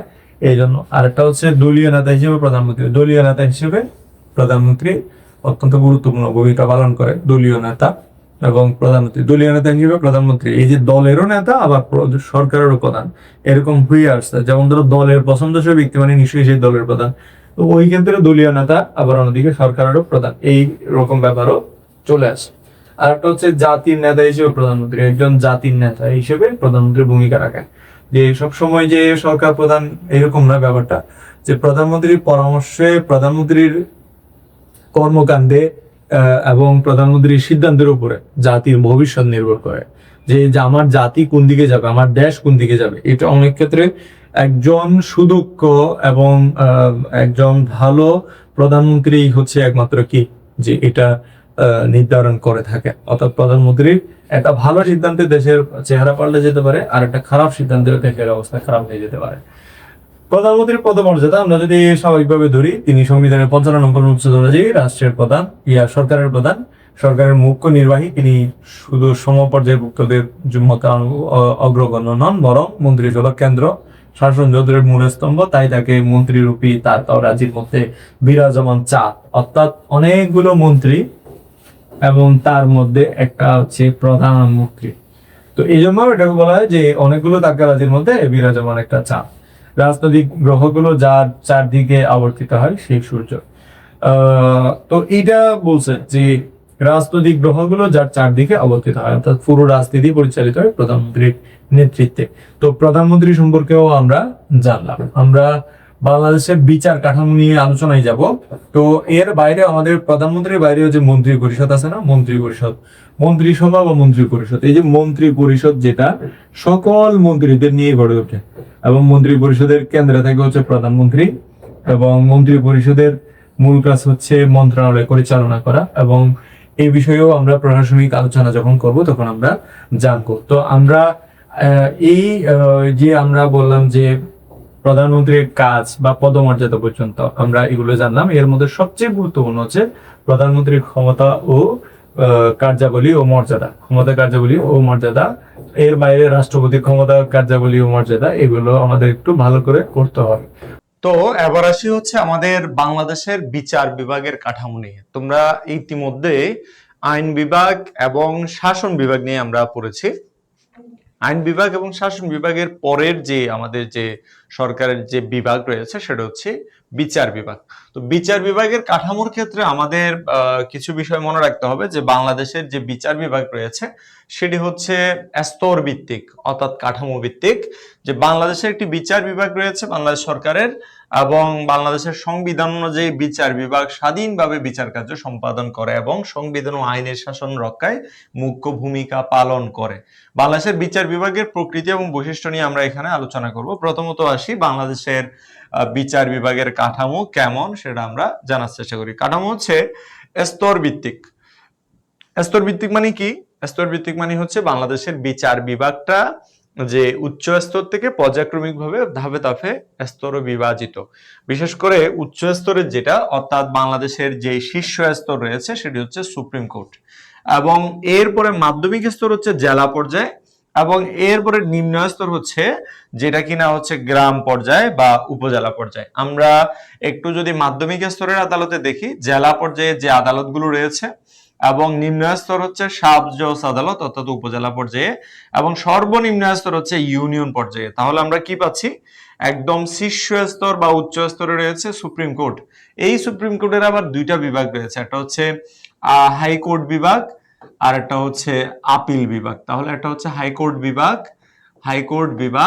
আর একটা হচ্ছে আপিল বিভাগ। তাহলে আমরা আর একটা হচ্ছে আপিল বিভাগ। তাহলে আমরা কি জানলাম? যে বাংলাদেশের যে উচ্চ স্তর রয়েছে সেই উচ্চ স্তরের মানে আদালতের মধ্যে একটা হচ্ছে হাইকোর্ট বিভাগ আর একটা হচ্ছে আপিল বিভাগ। মধ্য স্তর জেলা পর্যায়ে, এখানে দেওয়ানি এবং ফৌজদারি দুটো বিষয় আছে। যেখানে দেওয়ানি মামলাগুলো নিষ্পত্তি হয় সেটা বলে দেওয়ানি জজ আদালত, মানে জেলা জজ আদালত। আর সেশন জজ আদালতে মূলত ফৌজদারি মানে হচ্ছে অপরাধ সংক্রান্ত বিরোধ বা মামলা, আর দেওয়ানি মানে হচ্ছে সম্পত্তি বিরোধ সংক্রান্ত যে মামলাগুলো রয়েছে সেগুলো নিষ্পত্তি করা হয় এই আদালতগুলোতে। আর একটা হচ্ছে নিম্ন স্তর সাব জজ আদালত, সহকারী জজ আদালত। এগুলো সাব জজ আদালত, এটা মূলত থাকে হচ্ছে জেলা সদরে, এবং সহকারী জজ আদালত থাকে মূলত উপজেলা শহরগুলোতে। এবং সর্বনিম্ন স্তরের আদালত হচ্ছে ইউনিয়ন পরিষদ এবং পৌরসভার সালিসি আদালত, যেগুলোকে পৌরসভা সালিসি আদালত বলে, ইউনিয়ন পর্যায়ে বলে গ্রাম আদালত। কি আদালত? গ্রাম আদালত। এবং বাংলাদেশের সর্বনিম্ন স্তর হচ্ছে এই গ্রাম আদালত। তাহলে আমরা এখন একই আদালতে দেওয়ানি এবং ফৌজদারি মামলার নিষ্পত্তি হয়। সুপ্রিম কোর্টের হাইকোর্ট বিভাগ দেওয়ানি ও ফৌজদারি উভয় ধরনের মামলা নিষ্পত্তি হয়। জেলা জজ আদালতে দেওয়ানি এবং ফৌজদারি মামলার বিচার সম্পন্ন হয়। তবে অধস্তন আদালতে দেওয়ানি ও ফৌজদারি মামলার জন্য স্বতন্ত্র আদালত বিদ্যমান রয়েছে। অধস্তন বলতে এখানে জেলা পর্যায়ে, এই যে আমরা জেলা পর্যায়ে বললাম যে স্বতন্ত্র আদালত, এই যে দেওয়ানির জন্য ফৌজদারির জন্য আলাদা আদালত রয়েছে, এটা এখানে বলা হয়েছে। এরপরে আমরা আসি হচ্ছে আমাদের অধস্তন আদালতে শাসন বিভাগ ও বিচার বিভাগের পৃথকীকরণ। এখানে অধস্তন আদালতে বাংলাদেশের উচ্চ আদালত সমূহ শুরু থেকে নির্বাহী বিভাগ থেকে স্বতন্ত্র, অর্থাৎ আলাদা। কিন্তু দীর্ঘদিন ধরে জেলা পর্যায়ে যে প্রশাসনিক কর্মকর্তারা রয়েছে তারা অনেকে বিচার কার্য পরিচালনা করতো, যেমন ধরো ডিসি এবং হচ্ছে তার আশপাশে মানে ডিসির যে পদমর্যাদার বা জেলা পর্যায়ে যারা প্রশাসনিক কর্মকর্তা রয়েছে। আমরা জানি যে প্রশাসনিক কর্মকর্তা মানে হচ্ছে কোন বিভাগের? শাসন বিভাগের। তোমরা নিশ্চয়ই জানো শাসন বিভাগের মধ্যে ওই যে আমি তোমাদেরকে পড়াইছিলাম, শাসন বিভাগের মধ্যে তোমার একটা হচ্ছে রাজনৈতিক অংশ আর একটা হচ্ছে অরাজনৈতিক অংশ। এখানে রাজনৈতিক অংশ যেটা আছে, এই রাজনৈতিক অংশ মানে হচ্ছে যারা রাষ্ট্রপতি, প্রধানমন্ত্রী এবং মন্ত্রী পরিষদ সদস্য এবং তাদের উপদেষ্টা যারা আছে। আর অরাজনৈতিক অংশ মানে কারা? অরাজনৈতিক অংশ হচ্ছে মূলত তারাই যারা কিনা সরকারের প্রশাসনিক কাজে নিয়োজিত, এরা হচ্ছে অরাজনৈতিক অংশ। এই প্রশাসনিক কর্মকর্তারাও একসময় বিচার করত। তারা কিন্তু 2007 সাল থেকে এই প্রশাসনিক কর্মকর্তাদেরকে পৃথক করা হয়েছে, আনুষ্ঠানিকভাবে পৃথক করা, অর্থাৎ তারা এখন চাইলেও এই ধরনের বিচার কাজ করতে পারবে না। এখন বিচার কাজ করবে কে? শুধু বিচার বিভাগে নিয়োজিত যারা বিচারক রয়েছে তারাই মূলত এই বিচার কাজ পরিচালনা। বিচার বিভাগের স্বাধীনতা বৃদ্ধি পায়, এর ফলে ন্যায় বিচার নিশ্চিত হয়। কারণ এই যে প্রশাসনিক যারা আছে তারা অনেক সময় হচ্ছে সাধারণ মানুষের মানে বিরুদ্ধে গিয়ে তাদেরকে কাজ করতে হতো, এবং তারা যেহেতু প্রশাসনিক কাজে নিয়োজিত তারা সাধারণ মানুষের সাথে মিশতে হবে তাদেরকে। তো এই ক্ষেত্রে কিছু সমস্যা দেখা দিয়েছিল, বিশেষ করে বিচার নিয়ে পার্সিয়ালিটির অভিযোগ উঠেছিল। সে সময়ে সরকার দলে যারা থাকে তাদেরকে বিচার করে না, যারা বিরোধী দলে থাকে তাদেরকে বারবার বিচারের মুখোমুখি করা হয়, এই ধরনের কিছু বিষয় সেই সময়ে উঠে এসেছিল। তো এই জন্য 2007 সালে মানে 7 সালের আগে যে জেলা পর্যায়ে যে আদালতগুলো ছিল, সে মানে জেলা পর্যায়ে যারা প্রশাসনিক কর্মকর্তা ছিল সেই প্রশাসনিক কর্মকর্তারাও বিচার কাজ পরিচালনা করতেন। কিন্তু 2007 সালের পরে সেটা আর এখন পরিবর্তন হয়ে গেছে, এখন পুরোপুরিভাবে আলাদা। বিচার বিভাগীয় পর্যালোচনা, জুডিশিয়াল রিভিউ, যেটাকে আমরা বলি যে আইনগুলোকে পুনরায় পর্যালোচনা করা। তো আমরা জানি যে বিল হিসেবে সংসদে যে প্রস্তাবগুলো উত্থাপিত হয়, সংসদের প্রস্তাবকে কি বলে? আমরা জানি বিল বলে। এই বিল হিসেবে সংসদে গৃহীত হওয়ার পর স্পিকারের কাছ থেকে যায় হচ্ছে কার কাছে? রাষ্ট্রপতির কাছে। স্পিকারের কাছ থেকে রাষ্ট্রপতির কাছে যায়। রাষ্ট্রপতি এটাকে সম্মতি দিলে বা সম্মতি না দিলেও নির্দিষ্ট সময়ের পরে সেটা আইনে পরিণত হয়, এটা আমরা জানি। তারপরে হচ্ছে আইন কার্যকর হয়, এটা স্বাভাবিক প্রক্রিয়া। কিন্তু যখন কোন একটা আইন পরিণত হয়ে যায় বা আইন হিসেবে এস্টাবলিশ হয় বা আইন হিসেবে যখন হচ্ছে থাকে, তো ওই সময়ে যেটা হয় সেটা হচ্ছে আইন হিসেবে প্রতিষ্ঠা হওয়ার পর পুনরায় চাইলে যে কোনো নাগরিকের রিটের পরিপ্রেক্ষিতে বিচার বিভাগ স্বপ্রণোদিত হয়েও পারে, আবার কোনো ব্যক্তির রিটের পরিপ্রেক্ষিতে আইনটাকে পুনরায় বিবেচনা করে এটাকে অবৈধ ঘোষণা করতে পারে। এটাকে বলে জুডিশিয়াল রিভিউ। অর্থাৎ যে কোনো আইন, সুপ্রিম কোর্ট, জাতীয় সংসদের প্রণীত কোনো আইন সংবিধান বিরোধী কিনা তা পর্যালোচনা করতে পারে, এবং মৌলিক অধিকার লঙ্ঘিত হয়েছে কিনা। ধরো দেশে এমন একটা আইন তৈরি হয়েছে যে অনেক মানুষের মৌলিক অধিকার সেখানে লঙ্ঘিত হবে, এই ধরনের আইন পুনরায় বিবেচনার জন্য সুপ্রিম কোর্টকে সাধারণ জনগণ রিট করে বা সুপ্রিম কোর্ট নিজে স্বপ্রণোদিত হয়ে যে কাজ করতে পারে, এই ক্ষমতা সংবিধানের রক্ষা কবচ হিসেবে কাজ করে। অর্থাৎ সংবিধানের রক্ষা কবচ হিসেবে কাজ করে কে? যে বিচার বিভাগ। তাহলে প্রশাসনিক ট্রাইব্যুনাল, এটা মূলত সরকারি যারা কর্মকর্তা রয়েছে, কর্মচারীদের রয়েছে, তাদের চাকরি সংক্রান্ত বিরোধ নিয়ে এই ধরনের ট্রাইব্যুনাল গঠিত হয় এবং সেখানে বিচার কাজ পরিচালিত হয়। তাহলে এই যে প্রশাসনিক ট্রাইব্যুনাল কি? সেটা হচ্ছে মূলত সরকারি চাকরিজীবী যারা এবং রাষ্ট্রায়ত্ত সম্পত্তির ব্যবস্থাপনা সংক্রান্ত বিষয়ে পর্যালোচনা এবং নিষ্পত্তি করে থাকেন এই প্রশাসনিক ট্রাইব্যুনালে। আর অন্যদিকে প্রশাসনিক এই যে যেটাকে আমরা বলি বিচার বিভাগীয় পর্যালোচনা, যেটাকে আমরা জুডিশিয়ারি রিভিউ বলছি, সেটা হচ্ছে মূলত কোনো আইন পুনর্বিবেচনা করা, বিশেষ করে সেটা কোনো নাগরিকদের মৌলিক অধিকার লঙ্ঘন হয়েছে কিনা অথবা কোনো সংবিধান বিরোধী হয়েছে কিনা সেই ধরনের, অর্থাৎ আইন এমন ভাবে তৈরি করা যাবে না যেটা সংবিধান বিরোধী। ওকে, তো এটা হলে সুপ্রিম কোর্ট যে কোনো সময় সেটা আবার পুনরায় বাতিল করে দিতে পারে, যে কোনো সময় বাতিল করে দিতে পারে সুপ্রিম কোর্ট। সুপ্রিম কোর্টের পরিচয় আমরা বললাম যে বাংলাদেশের সর্বোচ্চ আদালতের নাম হচ্ছে কি? Supreme court. সেই সুপ্রিম কোর্ট বাংলাদেশের সর্বোচ্চ আদালত। এটি সংবিধান ও আইনের ব্যাখ্যা প্রদান ও ন্যায় বিচার নিশ্চিত করার সর্বোচ্চ কর্তৃপক্ষ। তাহলে কোন প্রতিষ্ঠান বাংলাদেশের ন্যায় বিচার নিশ্চিত করে? তাহলে আমরা যদি পরীক্ষায় প্রশ্নে যদি থাকে সুপ্রিম কোর্ট, তাহলে সুপ্রিম কোর্ট হবে। যদি সুপ্রিম কোর্ট না থাকে তাহলে বিচার বিভাগ হবে। তাহলে সরকারের কোন বিভাগ ন্যায় বিচার নিশ্চিত করে? বিচার বিভাগ। তাহলে আইনের ব্যাখ্যা দেয় এবং ন্যায় বিচার নিশ্চিত করার সর্বোচ্চ প্রতিষ্ঠান। এবং সংবিধানের 94 নম্বর অনুচ্ছেদ অনুযায়ী বাংলাদেশে একটি সর্বোচ্চ আদালত থাকবে যার নাম হবে সুপ্রিম কোর্ট, এবং তা গঠিত হবে আপিল বিভাগ এবং হাইকোর্ট বিভাগ, এই দুইটা বিভাগ নিয়ে। একটা আপিল বিভাগ আর একটা হচ্ছে হাইকোর্ট বিভাগ, এই দুইটা বিভাগ নিয়েই মূলত সুপ্রিম কোর্ট গঠিত হবে। তাহলে সুপ্রিম কোর্ট গঠিত হবে কি দিয়ে? এই যে আপিল বিভাগ এবং হাইকোর্ট বিভাগ দিয়ে। তাহলে আমরা মনে রাখবো যে সুপ্রিম কোর্ট গঠিত হবে কি দিয়ে? আপিল বিভাগ এবং হাইকোর্ট বিভাগ দিয়ে। আই হোপ যে তোমরা এই ব্যাপারটা বুঝতে পারছো। তাহলে আপিল বিভাগ এবং হাইকোর্ট বিভাগ নিয়ে আমরা এখন পুনরায় পর্যালোচনায় যাব। যে সুপ্রিম কোর্টের যে গঠন, আমরা বললাম যে সুপ্রিম কোর্টের আপিল বিভাগ হাইকোর্ট বিভাগ নিয়ে আমরা কথা বলবো, সমস্যা নেই। সুপ্রিম কোর্টের যে গঠন হচ্ছে সুপ্রিম কোর্ট গঠিত হবে, প্রধান বিচারপতি থাকবে সেখানে।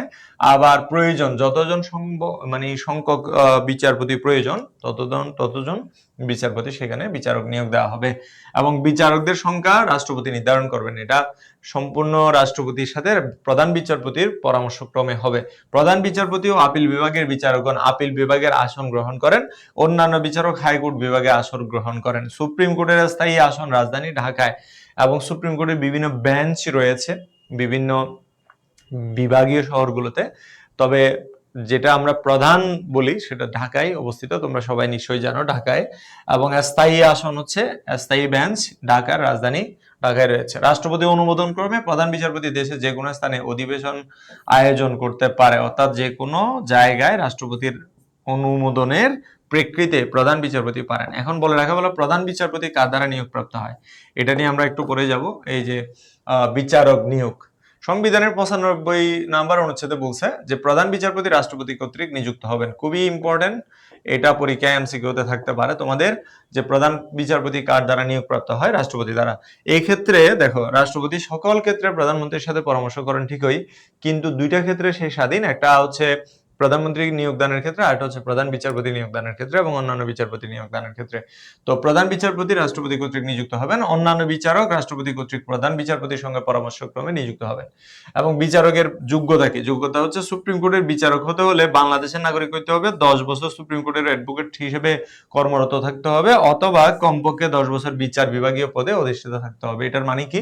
এটার মানে হচ্ছে হয় তাকে 10 বছর জাজ হিসেবে কোনো কোর্টের মধ্যে বিচার করছে, বা যে কোনো কোর্টের দেশে বিচার বিভাগীয় যে কোনো বিভাগে কাজ করছে সেরকম, অর্থাৎ নিয়োগ দেওয়া হয়েছে তাকে বিচার বিভাগে সেরকম ব্যক্তি, অথবা যে কোনো উকিল, তোমরা যে লয়ার আছে না, অ্যাডভোকেট যারা আছে, এই অ্যাডভোকেট বা লয়ার যারা আছেন, সেই লয়ার যারা অ্যাডভোকেট যারা আছে তারা কমপক্ষে 10 বছর অভিজ্ঞতা সম্পন্ন সুপ্রিম কোর্টের অ্যাডভোকেট যারা আছে তাদেরকে মূলত প্রধান বিচারপতি হিসেবে নিয়োগ দিবেন। তো সুপ্রিম কোর্টের বিচারক হতে গেলে এই যোগ্যতাগুলো থাকা লাগবে, অথবা আইনের দ্বারা নির্ধারিত অন্যান্য যোগ্যতা থাকতে হবে। এরপরে হচ্ছে পদের মেয়াদ। তোমরা সবাই নিশ্চয়ই জানো যে 67 বছর পর্যন্ত মূলত প্রধান বিচারপতি এবং বিচারক যারা আছেন তারা পদে থাকতে পারেন, এবং সংসদের মোট সদস্যদের 2/3 সমর্থন প্রস্তাব পাস হলে রাষ্ট্রপতি আদেশের মাধ্যমে যে তোমার বিচারক অপসারিত হতে পারেন। এখানে ব্যাপারটা হচ্ছে এক সময় প্রধান বিচারপতি এবং অন্যান্য বিচারকদেরকে অপসারণের সুযোগ ছিল না, বাট তোমরা জানো যে 2000 যেটাকে আমরা বলি 16তম সংশোধনী যেটা হয়েছে, সেই 16তম সংশোধনীর মধ্য দিয়ে যে প্রধান বিচারপতিকে অপসারণের যে প্রস্তাব সেটা গৃহীত হয়েছিল সংসদে, এবং এটার কারণে সংবিধান সংশোধনের মাধ্যমে মূলত প্রধান বিচারপতিকে অপসারণের একটা নিয়ম তৈরি করা হয়, এবং এরপর থেকে প্রধান বিচারপতি এবং অন্যান্য বিচারক যে কোনো কাউকে সংসদ কর্তৃক সরানোর সুযোগ রয়েছে 2/3 ভোটের মাধ্যমে। অসদাচরণ বা অসমর্থ তদন্তের পদ্ধতি সংসদ আইন দ্বারা নির্ধারিত। বিচারক স্বেচ্ছায় রাষ্ট্রপতির নিকট পদত্যাগ করতে পারে। অর্থাৎ যদি কোনো অসদাচরণ বা অসামর্থ্য বা শারীরিকভাবে অক্ষম হয়ে পড়ছে সেরকম হলেও যে তাকে সরানো যায় এবং রাষ্ট্রপতির কাছে স্বেচ্ছায় সে পদত্যাগ করতে পারে, এই পারমিশনও দেওয়া হয়েছে। এবার আসি সুপ্রিম কোর্টের ক্ষমতা ও কার্যাবলী। গঠনটা তো আমরা জানি দুইটা বিভাগ, একটা আপিল বিভাগ আর একটা হচ্ছে হাইকোর্ট বিভাগ। প্রধান বিচারপতি এই আপিল বিভাগে থাকেন, নেতৃত্বে পরিচালিত হয়। দেশের সর্বোচ্চ আপিল আদালত এর সিদ্ধান্ত চূড়ান্ত এবং বাধ্যতামূলক। তোমরা বলতে পারো যে আপিল বিভাগ কি? আপিল বিভাগটা হচ্ছে, ধরো রাষ্ট্রের যে কোনো আদালত থেকে তুমি বিচার হওয়ার পরে তোমার যদি মনে হয় যে তোমার সাথে ন্যায্য বিচার হয়নি, বা তুমি মনে করো যে আপিল বিভাগে গিয়ে সেটা পুনরায় রিওপেন করে সেই মামলাটাকে আবার একটু উল্টায় পাল্টায় দেখতে বা এটা আবার পুনরায় পর্যালোচনা করতে, তখন তুমি এই আপিল বিভাগে গিয়ে তুমি আপিল করতে পারো। এবং এখানে প্রধান বিচারপতি এই আপিল বিভাগটা নেতৃত্ব দেন। হাইকোর্ট বিভাগ একাধিক বিচারপতির সমন্বয়ে গঠিত হয়, মূলত রিট, হাইকোর্টে রিট করে। এই যে আমরা কোন নাগরিক যদি তার ন্যায্য অধিকার বঞ্চিত হয়, নাগরিক অধিকার বঞ্চিত হয়, মৌলিক অধিকার বঞ্চিত হয়, সেক্ষেত্রে সে গিয়ে এখানে রিট করতে পারে। সাংবিধানিক এবং প্রাথমিক বিচারিক কার্য পরিচালনা করে এখানে। তো সংবিধানের রক্ষক হিসেবে কাজ করে। যে আমরা সুপ্রিম কোর্ট যেটা, সেটা হচ্ছে এখানে বিশেষ করে সংবিধানের সুপ্রিম কোর্ট হচ্ছে সংবিধানের রক্ষক, বা আমরা যেটাকে বলে গার্ডিয়ান, অভিভাবক। তাহলে গার্ডিয়ান অফ দ্য কনস্টিটিউশন বা অভিভাবক কোনটা? অনেক বইয়ের মধ্যে এই বিষয়টা কনফিউজিং আছে। তোমাদের অনেক বইয়ের মধ্যে সংবিধানের অভিভাবক দেওয়া হয়েছে আইন বিভাগকে, বাট সংবিধানের মূল অভিভাবক হচ্ছে কে? Supreme court. এখানে সংবিধানের রক্ষক বা অভিভাবক, গার্ডিয়ান অফ কনস্টিটিউশন বলা হয় এটা। সুপ্রিম কোর্টের সবচেয়ে গুরুত্বপূর্ণ ক্ষমতা হচ্ছে এটা। জুডিশিয়াল রিভিউ, বিচারিক পুনর্বিবেচনা, এটা আমি তোমাদেরকে অলরেডি বললাম যে বিচার বিভাগীয় পর্যালোচনা বা জুডিশিয়াল রিভিউ, এটা হচ্ছে কোনো আইন তৈরি হয়ে গেলে সেটা পুনরায় বিবেচনা করা হয়। আর এটা হচ্ছে মৌলিক অধিকার, যে মৌলিক অধিকার রক্ষায় সবচেয়ে বেশি ভূমিকা রাখে হচ্ছে আমরা জানি হাইকোর্ট। সংবিধানের 102 নম্বর অনুচ্ছেদে বলা হয়েছে যে হাইকোর্টে রিট করার ক্ষমতা প্রত্যেক নাগরিকের থাকবে, এবং হাইকোর্ট যে কোনো মৌলিক অধিকার লঙ্ঘনের বিষয়ে জনগণকে সর্বোচ্চ সহযোগিতা করবে। এবং সুপ্রিম কোর্টের নাগরিকদের মৌলিক অধিকার রক্ষায় কিছু গুরুত্বপূর্ণ বিষয়, যেমন ধরো অবৈধ আটক থেকে মুক্তি, এগুলো হচ্ছে তোমার কিছু বিচার, মানে যেটাকে আমরা বলি যে আইনের কিছু হচ্ছে শব্দ, অবৈধ আটক থেকে মুক্তির জন্য এই শব্দ ব্যবহার করা হয়, এবং সরকারি কর্মকর্তাদের দায়িত্ব পালনে বাধ্য করার ক্ষেত্রে এটা ব্যবহার করা হয়, এবং এর পাশাপাশি অবৈধ সিদ্ধান্ত বাতিলের ক্ষেত্রে এই শব্দ ব্যবহার করা হয়, এবং নিম্ন আদালতের কার্য থেকে বিরত রাখার জন্য, নিম্ন আদালতকে কার্য থেকে বিরত রাখার জন্য এইগুলো ব্যবহার করা হয়, অর্থাৎ প্রহিবিশন এবং কোয়া ওয়ারেন্ট। এবং এর পাশাপাশি হচ্ছে তোমার কোনো ব্যক্তি বৈধভাবে পদে আছে কিনা সেটা যাচাইয়ের জন্য মূলত এই ওয়ারেন্টও জারি করা হতে পারে। এটি নাগরিক স্বাধীনতার সর্বোচ্চ নিরাপত্তা দেয়। অর্থাৎ সুপ্রিম কোর্টে মৌলিক অধিকার নিশ্চিত করার ক্ষেত্রে এই কাজগুলো করে থাকেন।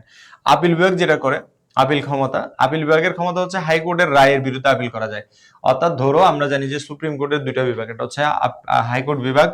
হাইকোর্ট থেকে কোনো একটা রায় হয়ে গেছে, এই হাইকোর্টের রায় যদি কোনো ব্যক্তির মনে হয় যে না, তার সাথে এই রায়টা যথোপযুক্ত হয় নাই বা মানে যথেষ্ট বিবেচনা পূর্বক এই রায়টা হয় নাই, সুতরাং সেই ব্যক্তি চাইলে হাইকোর্টের এই রায়ের পরিপ্রেক্ষিতে আপিল করতে পারে, এবং আপিল করার মাধ্যমে সে রায়টা পুনর্বিবেচনা করার জন্য জানাতে পারে। আপিল বিভাগের ক্ষমতা, হাইকোর্টের রায়ের বিরুদ্ধে আপিল শুনে ফৌজদারি, দেওয়ানি ও সাংবিধানিক মামলা চূড়ান্ত নিষ্পত্তি করে, এবং এই সিদ্ধান্তই দেশের সবচেয়ে আইনগত সিদ্ধান্ত, সর্বশেষ আইনগত সিদ্ধান্ত। এখন বলে রাখা ভালো যে আপিল, এই যে হাইকোর্ট, আমরা সুপ্রিম কোর্টের যে দুইটা বিভাগের কথা বললাম, একটা হচ্ছে হাইকোর্ট বিভাগ আর একটা হচ্ছে আপিল বিভাগ। তো হাইকোর্ট বিভাগের যে সিদ্ধান্ত হয় সেটা তুমি চাইলে, হাইকোর্ট বিভাগের সিদ্ধান্ত তুমি চাইলে পুনরায় রিওপেন করতে পারো আপিল বিভাগে গিয়ে। কিন্তু আপিল বিভাগ যে সিদ্ধান্ত দিবে এটা হচ্ছে চূড়ান্ত, এর বাইরে আর যাওয়ার সুযোগ নাই।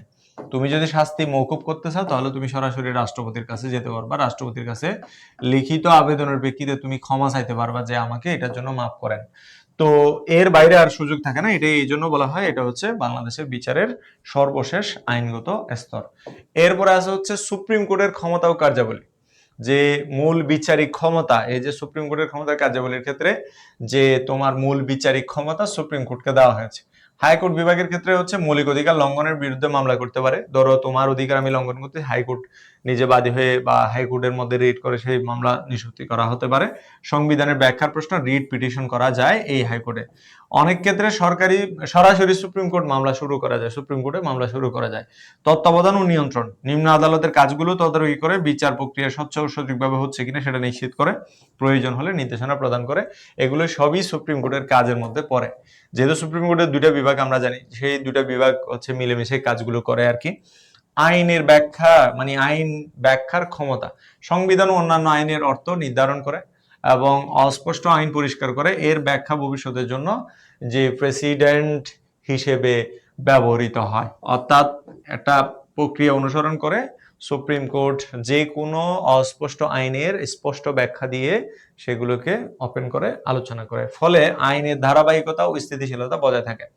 পরামর্শমূলক ক্ষমতা, যেমন ধরো রাষ্ট্রপতিকে পরামর্শ দেয়, যদিও এর মতামত বাধ্যতামূলক নয়, মানে এই মতামতটা যে মানে গ্রহণ করতে হবে সেটা বাধ্যতামূলক নয়। রাষ্ট্রপতি চাইলে ওই মতামতটা বাদ দিয়ে সে নিজের মতো করতে পারে। এটি রাষ্ট্র পরিচালনায় সহায়ক ভূমিকা পালন করে, অর্থাৎ মেইনলি রাষ্ট্রপতিকে সহযোগিতা করার মাধ্যমে শাসন বিভাগটাকে ত্বরান্বিত করার ক্ষেত্রে ভূমিকা রাখে। যেহেতু এখানে আইনি প্রশ্ন আছে, আইনি বিষয় জড়িত আছে, এগুলোকে বুঝে বুঝে পড়ার কোনো বিকল্প নেই। এবং একইভাবে রাষ্ট্রপতিও অনেক সময় দেখা যায় যে আইনি কোনো জটিলতা তৈরি হলে সেক্ষেত্রে অ্যাটর্নি জেনারেলের মাধ্যমে বিচার বিভাগ থেকে পরামর্শ নিতে পারে, এই বিষয়টা বলছে।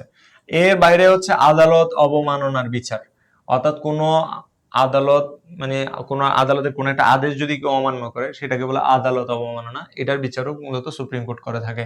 আদালতের মর্যাদা ও কর্তৃত্ব বজায় রাখা, এটাও সুপ্রিম কোর্টের অন্যতম দায়িত্ব বা কর্তব্যের মধ্যে পড়ে বা ক্ষমতা কার্যাবলীর মধ্যে পড়ে।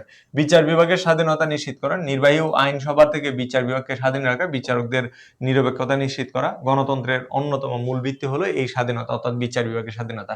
এক কথায় বলতে গেলে যে বিচার বিভাগটা স্বাধীন কি না এটার উপর ভিত্তি করে আমরা সিদ্ধান্ত নিতে পারি যে একটা রাষ্ট্র কেমন, কতটুকু জনকল্যাণকামী। একটা রাষ্ট্র যদি জনকল্যাণকামী হয় সেক্ষেত্রে বিচার বিভাগকে স্বাধীন করে দেয়, এবং একটা রাষ্ট্র কতটা জনকল্যাণকামী সেটা স্পষ্টভাবে বোঝা যায় তার বিচার বিভাগের ক্ষমতার উপর, বিচার বিভাগটা কিভাবে চলছে এটার উপর। আমরা এরপর আরেকটা হচ্ছে বিচার বিভাগের স্বাধীনতা নিশ্চিতকরণ, আর একটা হচ্ছে প্রশাসনিক ও বিধিনিষেধমূলক ক্ষমতা, আদালতের নিজস্ব নিয়ম, আদালতের কার্যপ্রণালী নির্ধারণ, বিচারিক প্রশাসন পরিচালনা, এগুলো সুপ্রিম কোর্টই নির্ধারণ করে কিভাবে বিচার চলবে, কিভাবে আদালত চলবে। দৃষ্টান্তমূলক আইন সৃষ্টি, সুপ্রিম কোর্টের রায় ভবিষ্যতে মামলার জন্য বাধ্যতামূলক দৃষ্টান্ত হয়ে যায়, অর্থাৎ সুপ্রিম কোর্টে যে রায় দেয় ভবিষ্যতের জন্য সেটা বাধ্যতামূলকভাবে অনুসরণীয় একটা রীতি হিসেবে প্রতিষ্ঠা হয়। নিম্ন আদালতগুলো তা অনুসরণ করতে বাধ্য, অর্থাৎ সুপ্রিম কোর্টের যে রায় হয়, ধরো কোনো একটা অপরাধের জন্য সুপ্রিম কোর্ট যদি তোমার 10 বছরের কারাদণ্ড দেয়, তাহলে বাকি সব আদালতে ওই একই অপরাধের জন্য একই রকম অপরাধের মানে একই রকম দণ্ড শোনাবে। এটাই বলছে যে সুপ্রিম কোর্টের যে নিয়ম, সুপ্রিম কোর্টের যে ঘোষণা, সুপ্রিম কোর্টের যে আইন, সেটা পরবর্তী অধস্তন যত আদালত আছে সব আদালতে ওই নিয়মেই মানতে হবে। সুপ্রিম কোর্ট যেহেতু সর্বোচ্চ আদালত। আমরা সমালোচনামূলক বিশ্লেষণ আছে এখানে কিছু, দেখো যে সুপ্রিম কোর্টের ক্ষমতা অনেক বিস্তৃত হলেও কিছু চ্যালেঞ্জ রয়েছে, যেমন ধরো মামলার জট, মামলা সহজে হয় না, মামলা সহজে নিষ্পত্তি হয় না, বিচার প্রক্রিয়া ধীরগতি, আস্তে আস্তে হয় সবকিছু। বাংলাদেশে জানো তোমরা, এমন একটা ঘটনা আমি নিজে সাক্ষী, যে মেয়ে ছোট ছিল, বাবাকে অন্যায়ভাবে নির্যাতন করে মেরে ফেলা হয়েছে, তো হত্যা, স্পষ্টতই হত্যা।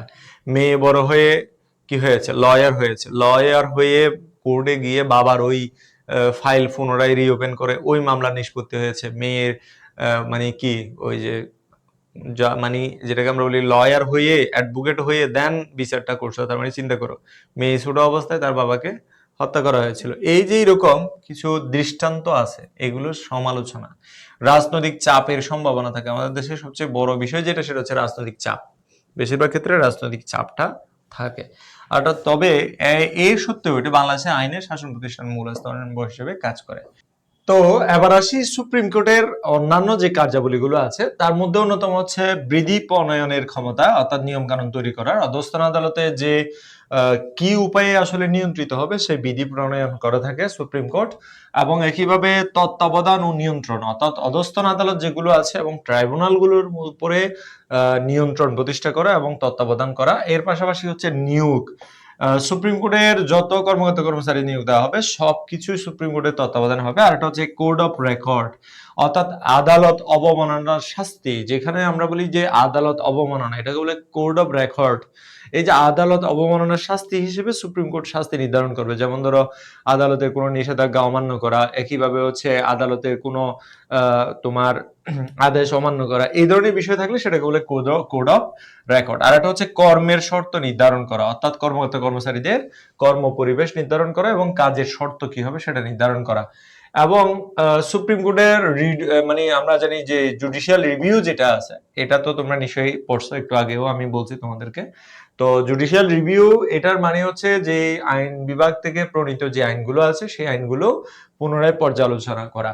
তো এটা আমরা পড়লাম। এরপরে প্রশাসনিক ট্রাইব্যুনালের বিষয়টাও ডিটেলসে আছে, এখানে জাস্ট হচ্ছে তোমরা একটু যদি খেয়াল করো, তো সুপ্রিম কোর্টের যে পর্যালোচনার ক্ষমতার ক্ষেত্রে বাংলাদেশের সংবিধান সুপ্রিম কোর্টকে বিচার বিভাগের পর্যালোচনার ক্ষমতা প্রদান করেছেন। এই ক্ষমতার মাধ্যমে সুপ্রিম কোর্ট সংবিধানের সর্বোচ্চ রক্ষক হিসেবে কাজ করে এবং সংবিধান বিরোধী আইন বা বিধি বাতিল করতে পারে, এবং এই জন্য পর্যালোচনার ক্ষমতা সংসদ প্রণীত কোনো আইন, সরকার প্রণীত কোনো বিধি বা আদেশ যদি সংবিধানের সঙ্গে অসামঞ্জস্যপূর্ণ বা বিরোধী হয়, তাহলে সুপ্রিম কোর্ট তা অবৈধ ও বিধি বহির্ভূত হিসেবে ঘোষণা করবেন। এবং পর্যালোচনা ক্ষমতার ক্ষেত্রে যে প্রক্রিয়া হচ্ছে, কোনো ব্যক্তি যদি মনে করেন কোনো আইন সংবিধান বিরোধী, এটা আমি একটু আগেও তোমাদেরকে বলছি, যদি তোমার মনে হয় যে এই আইনটা সংবিধান বিরোধী, দেন তুমি এটার জন্য জুডিশিয়াল রিভিউর জন্য তুমি রিট করতে পারো। এবং এই আইনের ফলে তিনি ক্ষতিগ্রস্ত হয়েছেন, অর্থাৎ যে ব্যক্তি রিটটা করবে সে যদি ক্ষতিগ্রস্ত হয়, অথবা নিজে হাইকোর্ট স্বপ্রণোদিত হয়েও যে সেই রিট আবেদন করতে পারে, অর্থাৎ হাইকোর্ট বিভাগে এরা হচ্ছে রিট করবে। হাইকোর্ট বিভাগ মামলাটি শুনানি করে সংশ্লিষ্ট আইনের সংবিধান সম্মত বা সংবিধান সম্মততা বিচার করে। আদালত যদি রায় ঘোষণা করে যে এই আইনটি সংবিধান সম্মত নয়, তাহলে আইনটি অবৈধ বলে গণ্য হবে এবং তা কার্যকর থাকবে না এবং ওই আইনটা বাতিল হবে। এটাই হচ্ছে মূলত রিভিউ বা হচ্ছে তোমার জুডিশিয়ালি পুনর্বিবেচনা, অর্থাৎ যেটাকে আমরা বলি যে তোমার সুপ্রিম কোর্টের পর্যালোচনা। প্রশাসনিক ট্রাইব্যুনালটা কি? বাংলাদেশের সংবিধান অনুযায়ী প্রশাসনিক বিষয়গুলো দ্রুত ও বিশেষায়িতভাবে নিষ্পত্তির জন্য প্রশাসনিক ট্রাইব্যুনাল গঠনের ব্যবস্থা রাখা হয়েছে। সংবিধানের 117 নম্বর অনুচ্ছেদে বলা হয়েছে, জাতীয় সংসদ আইনের দ্বারা এক বা একাধিক প্রশাসনিক ট্রাইব্যুনাল প্রতিষ্ঠা করতে পারবে। প্রশাসনিক ট্রাইব্যুনাল কি করে? প্রশাসনিক ট্রাইব্যুনাল প্রধানত নিম্নলিখিত কাজ, যেমন ধরো সরকারি কর্মচারী সংক্রান্ত বিষয়, যেমন নবম ভাগে বর্ণিত বিষয়াদি, যেমন প্রজাতন্ত্রের কর্মে নিযুক্ত ব্যক্তিদের নিয়োগ, পদোন্নতি, বদলি, শাস্তি, অর্থদণ্ড, অন্যান্য দণ্ড, কর্মের শর্তাবলী, এগুলো মূলত। এবং এর পাশাপাশি রাষ্ট্রের উদ্যোগ ও সরকারি সম্পদ সংক্রান্ত, যেমন ধরো রাষ্ট্রের উদ্যোগ বা হচ্ছে সংবিধিবদ্ধ সরকারি কর্তৃপক্ষের চালনা, তারপর হচ্ছে তোমার প্রশাসন এবং ব্যবস্থাপনা, এগুলো সরকারের দ্বারা পরিচালিত বা সরকারের উপর ন্যস্ত কোনো সম্পত্তি অর্জন, প্রশাসন, ব্যবস্থাপনা এবং বিলি ব্যবস্থা। সংবিধানের 47 নম্বর অনুচ্ছেদে বলা আছে কি, হাইকোর্ট বিভাগের এখতিয়ার নেই যে সকল বিষয় প্রশাসনিক ট্রাইব্যুনালের অন্তর্ভুক্ত হবে, অর্থাৎ হাইকোর্ট যেগুলো তদারকি করতে পারে না।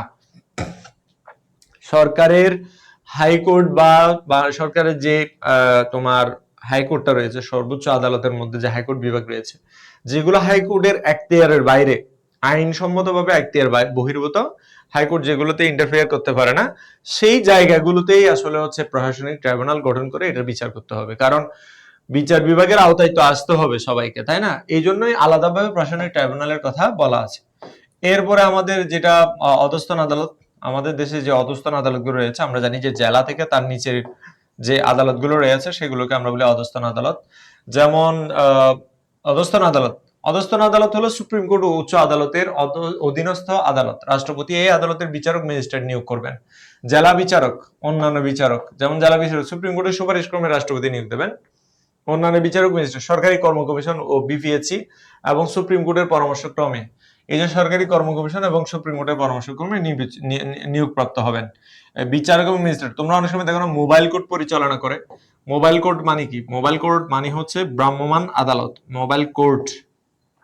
এই মোবাইল কোর্ট পরিচালনা করেন অনেক সময় ভ্রাম্যমাণ আদালত পরিচালনা। এই যে ম্যাজিস্ট্রেট যারা এসে ভ্রাম্যমাণ আদালত পরিচালনা করে, তাদেরকে নিয়োগ দিচ্ছে কে? হয় কর্ম কমিশন এবং এর পাশাপাশি সুপ্রিম কোর্টের পরামর্শ অনুযায়ী এরা নিয়োগপ্রাপ্ত। বিচারক ও ম্যাজিস্ট্রেটদের নিয়ন্ত্রণ, কর্মস্থল এবং পদোন্নতি থেকে শুরু করে শৃঙ্খলা ইত্যাদি বিধান রাষ্ট্রপতি সুপ্রিম কোর্টের মাধ্যমেই প্রণীত হয়। অধস্তন আদালত সমূহকে এভাবে নিয়ন্ত্রণ করা হয়। এবং জেলা আদালত, যেমন ধরো দেওয়ানি এবং ফৌজদারি বিরোধ মীমাংসার জন্য এখানে আলাদা আলাদা আদালত আছে। জেলা বিচারকদের যোগ্যতা, প্রজাতন্ত্রের কর্মে নিয়োজিত থাকা এবং 7 থেকে 10 বছর অ্যাডভোকেট হিসেবে, অর্থাৎ হয় 7 বছর বিচার বিভাগীয় পদে। বিচার বিভাগীয় পদ মানে কি?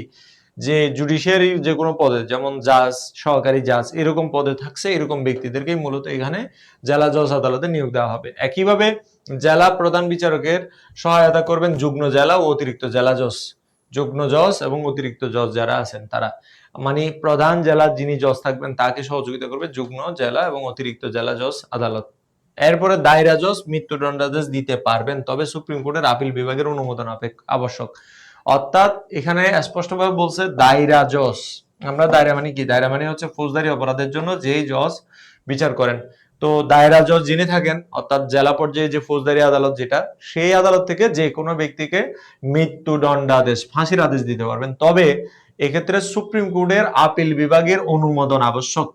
অর্থাৎ সুপ্রিম কোর্টের আপিল বিভাগের অনুমতি সাপেক্ষে, অনুমোদন সাপেক্ষে মূলত এই ফাঁসির দণ্ডাদেশ দিতে পারেন। তাহলে আমরা কি জানলাম, যে বাংলাদেশের সর্বোচ্চ শাস্তি মৃত্যুদণ্ডাদেশ কোন বিভাগ, মানে অধস্তন আদালতের মধ্যে কোনটা দিতে পারেন, দায়রা জজ আদালত। তাহলে দায়রা জজ আদালত বা ফৌজদারি আদালত যেটা, সেখানেই মূলত এই মৃত্যুদণ্ডাদেশ দিতে পারেন। অধস্তন আদালত, আমাদের দেশে যে অধস্তন আদালত গুলো রয়েছে তার মধ্যে আরো যে বিষয়গুলো, সহায়ক আদালত, যেমন ধরো যুগ্ম জজ, সহকারী জজ আদালত, জেলা সদর ও থানায় অবস্থিত। তাহলে জেলা সদরে কোনটা থাকে, জেলা সদরে থাকে হচ্ছে যুগ্ম জজ আদালত, সহকারী জজ থাকে হচ্ছে থানায়, সহকারী জজ, অ্যাসিস্ট্যান্ট জাজ। এই যে যুগ্ম জজ, এই যে যুগ্ম জজ তিনি মূলত জেলা সদরে থাকে। তোমরা জেলা সদর চিনো তো? জেলা সদর মানে হচ্ছে জেলার মধ্যে যে শহরটা থাকে এটার বলে জেলা সদর। হ্যাঁ, যেমন ধরো ঢাকা, ঢাকা সদর। হ্যাঁ, একইভাবে সেরকম প্রত্যেকটা জেলা, যেমন ধরো কক্সবাজার, কক্সবাজার জেলা সদর, কক্সবাজার তো সবাই চিনো। তো এখানে দেওয়ানি মামলা শুনবেন, সহকারী জজের রায়ের বিরুদ্ধে যুগ্ম জজ আদালতে আপিল করা যাবে। এই যে দেওয়ানি মামলা, এরা হচ্ছে দেওয়ানি মামলাগুলো শুনেন, এবং সহকারী জজের রায়ের বিরুদ্ধে, এই যে সহকারী জজ এর রায়ের বিরুদ্ধে যুগ্ম জজ আদালতে, এই যে দেখো সহকারী জজ হচ্ছে থানায়, এটার জন্য জেলা সদরে যিনি আছেন তার কাছে আপিল করা যাবে। তাহলে হচ্ছে আপিল মানে বুঝছো তো? আপিল মানে হচ্ছে যে এই যে সহকারী জজ যে বিচারটা করছে, এই বিচারটা পুনরায় বিবেচনার জন্য যুগ্ম জজের কাছে রিকোয়েস্ট করা। অধিক অর্থ সংক্রান্ত মামলা সরাসরি যুগ্ম জজ আদালতে পেশ করা যায়। অর্থাৎ মানে এমনি স্বাভাবিকভাবে আসে কি, সহকারী জজের যে বিচারগুলো হয়ে যায় সেগুলো আপিল আকারে আসে যুগ্ম জজের কাছে। কিন্তু অনেক টাকার অর্থ সংক্রান্ত যদি মামলা হয় সেক্ষেত্রে সরাসরি যুগ্ম জজ আদালতে এটা পরিচালিত হয়। 3টি পার্বত্য জেলায় দায়রা আদালতের কাজ বিভাগীয় কমিশনার করেন। 1999 সাল থেকে ঢাকা ও চট্টগ্রাম মহানগরে মহানগর দায়রা আদালত গঠন করা হয়েছে। মহানগর দায়রা, এটা কিন্তু আবার ভিন্ন ধরনের, ঢাকা ও চট্টগ্রাম মহানগর দায়রা আদালত। ইউনিয়ন পরিষদের উপর ক্ষুদ্র মামলা নিষ্পত্তির দায়িত্ব সালিসি আদালতের রয়েছে, এবং এটাকে বলে গ্রাম আদালত। ইউনিয়ন পরিষদের গ্রাম আদালত থাকে না, এই গ্রাম আদালতের মধ্যে সালিসি বিচারগুলো হয়, অর্থাৎ বিচারগুলো হয়, এবং এটাকে বলে সালিসি আদালত। তাহলে আমরা ক্ষুদ্র পর্যায়ে হচ্ছে সালিসি বা হচ্ছে গ্রাম আদালত, আর একদম সর্বোচ্চ পর্যায়ের আদালত হচ্ছে বাংলাদেশের সুপ্রিম কোর্ট, এবং সুপ্রিম কোর্টের বিভাগ ভিত্তিক আলাদা আপিল এবং হচ্ছে হাইকোর্ট বিভাগ। আমরা এখন আসি হচ্ছে বাংলাদেশের বিচার বিভাগটা আসলে স্বাধীন কিনা। উত্তর হচ্ছে বাংলাদেশের স্বাধীনতার পর থেকে বিভিন্ন ঘাত প্রতিঘাত পেরিয়ে বাংলাদেশের বিভিন্ন পর্যায়ে অতিক্রম করে আজকে এই পর্যন্ত বাংলাদেশের বিচার বিভাগ এখনো পুরোপুরিভাবে স্বাধীন হতে পারে নাই, এবং এটা সম্ভবও না আমাদের দেশের ক্ষেত্রে। আমরা দেখি যে ইউএসএ তে, অর্থাৎ যুক্তরাষ্ট্রে দেখি যে প্রত্যেকটা বিভাগ আলাদা, আইন বিভাগের মতো, শাসন বিভাগ, বিচার বিভাগের মতো আলাদা। কিন্তু আমাদের দেশে এটা কি আদৌ সম্ভব? এটা হচ্ছে উত্তরটা আসলে আমার কাছে নাই যে সম্ভব কিনা। তবে অনেক সময় বিচার বিভাগকে স্বাধীন করে দেওয়া হয়। হ্যাঁ, অনেক সময় বিচার বিভাগকে আইন করে স্বাধীন করে দেওয়া হয়। তো আমরা এখানে যদি একটু খেয়াল করি, 1972 সালে সংবিধানের 22 অনুচ্ছেদে বিচার বিভাগ পৃথকীকরণের কথা বলা হয়েছে। 76-এ বিচারপতি কামাল উদ্দিন হোসেনের নেতৃত্বে আইন কমিটি বিচার বিভাগের পৃথকীকরণের সুপারিশ দেয়, তবে বাস্তবায়ন হয়নি। 90-এ 3 জোটের রূপরেখায়, তোমরা জানো 90-এও জুলাইয়ের মতো বড় একটা আন্দোলন হয়েছে, তবে জুলাইয়ের মতো এত বড় আন্দোলন হয় নাই। 24শে জুলাই যেরকম আন্দোলন হয়েছে, 90-এও ঠিক 3 জোটের একটা রূপরেখা ছিল, বিচার বিভাগকে স্বাধীন করে দেওয়া হবে। এবং 1995 সুপ্রিম কোর্টের বিচারপতি শাহাবুদ্দিন আহমেদ ও সংসদ সদস্য সালাউদ্দিন ইউসুফ পৃথকীকরণের জন্য পদক্ষেপ নেন। কিন্তু দেখো, পদক্ষেপ শুরু হয়েছে এখান থেকে, হ্যাঁ, কিন্তু এখনো মানে কি হয় না, পৃথক হয় না। 1999 সালে এসে 2 ডিসেম্বর মাজদার হোসেন মামলার রায়ে সুপ্রিম কোর্টের আপিল বিভাগ ঘোষণা করেন যে নির্বাহী বিভাগ থেকে বিচার বিভাগ পৃথকীকরণ প্রায় সম্পূর্ণভাবেই সম্ভব। তাহলে আমরা অলরেডি জানলাম যে আপিল বিভাগই বলছে যে নির্বাহী বিভাগ থেকে বিচার বিভাগ, নির্বাহী বিভাগ মানে কি, অর্থাৎ শাসন বিভাগ থেকে আর কি। আমরা জানি শাসন বিভাগের অপর নাম হচ্ছে নির্বাহী বিভাগ। এই নির্বাহী বিভাগকে সম্পূর্ণভাবে পৃথক করা সম্ভব বলছে। আপিল বিভাগ 12 দফা গাইডলাইন এবং নির্দেশনা প্রদান করেন এবং সরকার দেরি করলেও উচ্চ আদালতের নির্দেশের প্রক্রিয়া শুরু হয়। 2007 সালে 16 জানুয়ারি একটি প্রজ্ঞাপন ও 4টি বিধি জারি করা হয়। প্রশাসন ক্যাডারের ম্যাজিস্ট্রেটরা বিচার বিভাগের নিয়ন্ত্রণে চলে যায়, অর্থাৎ প্রশাসন ক্যাডারের যারা ম্যাজিস্ট্রেট ছিল তারা বিচার বিভাগের নিয়ন্ত্রণে চলে যায়। 2007 সালে 1 নভেম্বর নির্বাহী বিভাগ থেকে বিচার বিভাগ আনুষ্ঠানিকভাবে পৃথক হয়। তাহলে 2007 সালে 1 নভেম্বর আনুষ্ঠানিকভাবে বিচার বিভাগ থেকে এই যে তোমার নির্বাহী বিভাগ থেকে বিচার বিভাগ আনুষ্ঠানিকভাবে পৃথক হয়। তো আমাদের দেশের যে প্রশাসনিক কাঠামো, এটা নিয়ে আমরা এখন আলোচনা করব। তো আমরা এতক্ষণ ধরে যেগুলো আলোচনা করছি সেগুলো হচ্ছে আমাদের বিচার বিভাগ। তো এখন যেটা নিয়ে আলোচনা করব সেটা হচ্ছে আমাদের বাংলাদেশের প্রশাসনিক কাঠামো। তো আমরা অলরেডি আইন বিভাগ পড়ছি, শাসন বিভাগ পড়ছি, এগুলো শেষ। এখন আমরা পড়বো হচ্ছে বিচার বিভাগ। ওকে, তাহলে আইন, শাসন এবং বিচার বিভাগ, এটা আমরা বিচার বিভাগে তো পড়ে ফেলছি, কিন্তু এখানে একটা জিনিস পড়ি না, সেটা হচ্ছে শাসন বিভাগের যে আমরা বললাম শাসন বিভাগ, এই যে প্রশাসনিক যে একটা কাঠামো আছে যেটাকে আমরা বলছি আমলাতন্ত্র। বাংলাদেশের আমলাতান্ত্রিক কাঠামো হচ্ছে 2 স্তরে বিভক্ত, মনে রাখবা। বাংলাদেশের আমলাতান্ত্রিক কাঠামো হচ্ছে স্তর ভিত্তিক এবং 2টি স্তরে বিভক্ত। একটা হচ্ছে কেন্দ্রীয় প্রশাসন আর একটা হচ্ছে মাঠ প্রশাসন। দেখছো, একটা হচ্ছে কেন্দ্রীয় প্রশাসন আর একটা হচ্ছে মাঠ প্রশাসন। এখানে কেন্দ্রীয় প্রশাসন হচ্ছে যে সচিবালয় হতে কেন্দ্রীয় প্রশাসনের স্নায়ু কেন্দ্র। তাহলে সচিবালয় হচ্ছে বাংলাদেশের প্রশাসনের কেন্দ্রবিন্দু। বাংলাদেশের সরকারি যত নির্দেশনা সিদ্ধান্ত সব সচিবালয় থেকে হয়। তাহলে সচিবালয় হচ্ছে কেন্দ্রীয় প্রশাসনের স্নায়ু কেন্দ্র। কাজ কি? সরকারি কর্মসূচি, নীতি ও পরিকল্পনা প্রণয়ন, প্রকল্প বাস্তবায়ন এবং মূল্যায়ন প্রতিটি মন্ত্রণালয় সচিবালয়ের মাধ্যমে কাজ করে থাকে। তো আমরা যেটা জানি, আমাদের যে শাসন বিভাগ আছে, এই শাসন বিভাগ চলে হচ্ছে, শাসন বিভাগের সর্বোচ্চ প্রশাসনিক প্রতিষ্ঠানের নাম হচ্ছে সচিবালয়। আমরা আইন বিভাগের ক্ষেত্রে জাতীয় সংসদ জানি, বিচার বিভাগের ক্ষেত্রে সুপ্রিম কোর্ট জানি, আর আমাদের শাসন বিভাগের সর্বোচ্চ প্রতিষ্ঠান হচ্ছে সচিবালয়। এবং এই সচিবালয় যেটা বাংলাদেশের, সেই সচিবালয়ের মধ্যেই মূলত মন্ত্রীরা কি করে থাকে, অফিস করে থাকে। এই যে আমরা যদি আমাদের শাসন বিভাগের মধ্যে যারা মন্ত্রী আছেন, যে এটাকে আমরা বলি মন্ত্রী পরিষদ, এই মন্ত্রী পরিষদে যারা আছেন, এই প্রত্যেকটা মন্ত্রী হচ্ছে সচিবালয়ের মধ্যে যে মন্ত্রণালয় আছে এবং ওই মন্ত্রণালয় অনুযায়ী তারা হচ্ছে কাজ করে থাকে। আমরা একটু আস্তে আস্তে জানি। এখানে হচ্ছে কেন্দ্রীয় প্রশাসন, সচিবালয় হলো কেন্দ্রীয় প্রশাসনের স্নায়ু কেন্দ্র। কাজ হচ্ছে সরকারি কর্মসূচি, নীতি, পরিকল্পনা সবকিছু এখান থেকেই পড়তে হবে, কেন্দ্রীয় প্রশাসন থেকে। প্রতিটি মন্ত্রণালয় সচিবালয়ের মাধ্যমে কাজ করে। এখন মাঠ প্রশাসন, যেটা মাঠ প্রশাসন আবার 3 ধাপে বিভক্ত। একটা হচ্ছে বিভাগ পর্যায়ে, জেলা পর্যায়ে, উপজেলা পর্যায়ে। তোমরা নিশ্চয়ই বিভাগীয় কমিশনারের কথা তোমরা শুনেছো, না শুনলেও মানে এখন শুনতেছো। তো একইভাবে জেলা পর্যায়ে ডিসি আছে, তোমরা ডিসির কথা শুনেছো, ডেপুটি কমিশনার বা ডিস্ট্রিক্ট কমিশনার। একইভাবে হচ্ছে উপজেলা পর্যায়ে ইউএনও, তোমরা নিশ্চয়ই ইউএনও এর কথা শুনেছো, উপজেলা নির্বাহী অফিসার। এই উপজেলা নির্বাহী অফিসার হচ্ছে একদম প্রশাসনিক কাঠামোর সর্বনিম্ন স্তরের। মাঠ প্রশাসনের সর্বনিম্ন স্তর এই যে 3 নম্বর স্তর, উপজেলা প্রশাসন, জেলা প্রশাসন এবং বিভাগীয় প্রশাসন। বিভাগীয় কমিশনার, অতিরিক্ত বিভাগীয় কমিশনার সহকারী দায়িত্ব হচ্ছে বিভাগীয় প্রশাসনের সমন্বয়। শীর্ষ ব্যক্তি হচ্ছে জেলা প্রশাসক, ডেপুটি কমিশনার বা ডিসি। অন্যদিকে দায়িত্ব হচ্ছে জেলা প্রশাসনিক কার্যক্রম পরিচালনা। Lowest tyre of field administrator, অর্থাৎ একদম সর্বনিম্ন পর্যায়ে উপজেলা নির্বাহী কর্মকর্তা বা ইউএনও উপজেলা পর্যায়ে প্রশাসন পরিচালনা করে থাকেন। এখন আমাদের কেন্দ্রীয় প্রশাসন, আমরা যে মাঠ প্রশাসনের কথা বললাম, তারপর কেন্দ্রীয় প্রশাসনের, আমাদের দেশের প্রশাসনিক কাঠামো তাহলে কয় ভাগে বিভক্ত? 2 ভাগে বিভক্ত। একটা হচ্ছে কেন্দ্রীয় প্রশাসন আর একটা হচ্ছে মাঠ প্রশাসন। কেন্দ্রীয় প্রশাসনের বলতে আমরা এখানে সচিবালয়কে বুঝি। এই সচিবালয় বাংলাদেশের সব মন্ত্রণালয়কে যৌথভাবে সচিবালয় বলা হয়। সব মন্ত্রণালয় যেখান থেকে পরিচালিত সেটা সচিবালয়। এটি দেশের প্রশাসনিক ব্যবস্থা স্নায়ু কেন্দ্র। মনে রাখবে, এটা এমসিকিউতে আসতে পারে যে বাংলাদেশের প্রশাসনিক ব্যবস্থা স্নায়ু কেন্দ্র কোনটি। এর কাজ কি? এর মূল কাজ হচ্ছে সরকারের কর্মসূচি, নীতি, পরিকল্পনা প্রণয়ন, প্রকল্প বাস্তবায়ন ও মূল্যায়ন, প্রশাসনিক মানে সকল গুরুত্বপূর্ণ সিদ্ধান্ত প্রণয়ন। এখানে সচিবালয় যে কাজটা করে সেটা হচ্ছে মন্ত্রীরা যে আদেশ দেয় সেই নির্দেশনা অনুযায়ী, সেই পরিকল্পনা অনুযায়ী মন্ত্রীকেও পরামর্শ দেয়, আবার মন্ত্রীর পরামর্শ তারা নেয় এবং এইভাবেই কাজগুলো করে থাকে। বিশেষ করে সরকারের কর্মসূচির নীতি ও পরিকল্পনা প্রণয়ন, প্রকল্পের বাস্তবায়ন এবং মূল্যায়ন, প্রশাসনিক সকল গুরুত্বপূর্ণ সিদ্ধান্ত এখান থেকেই হয়।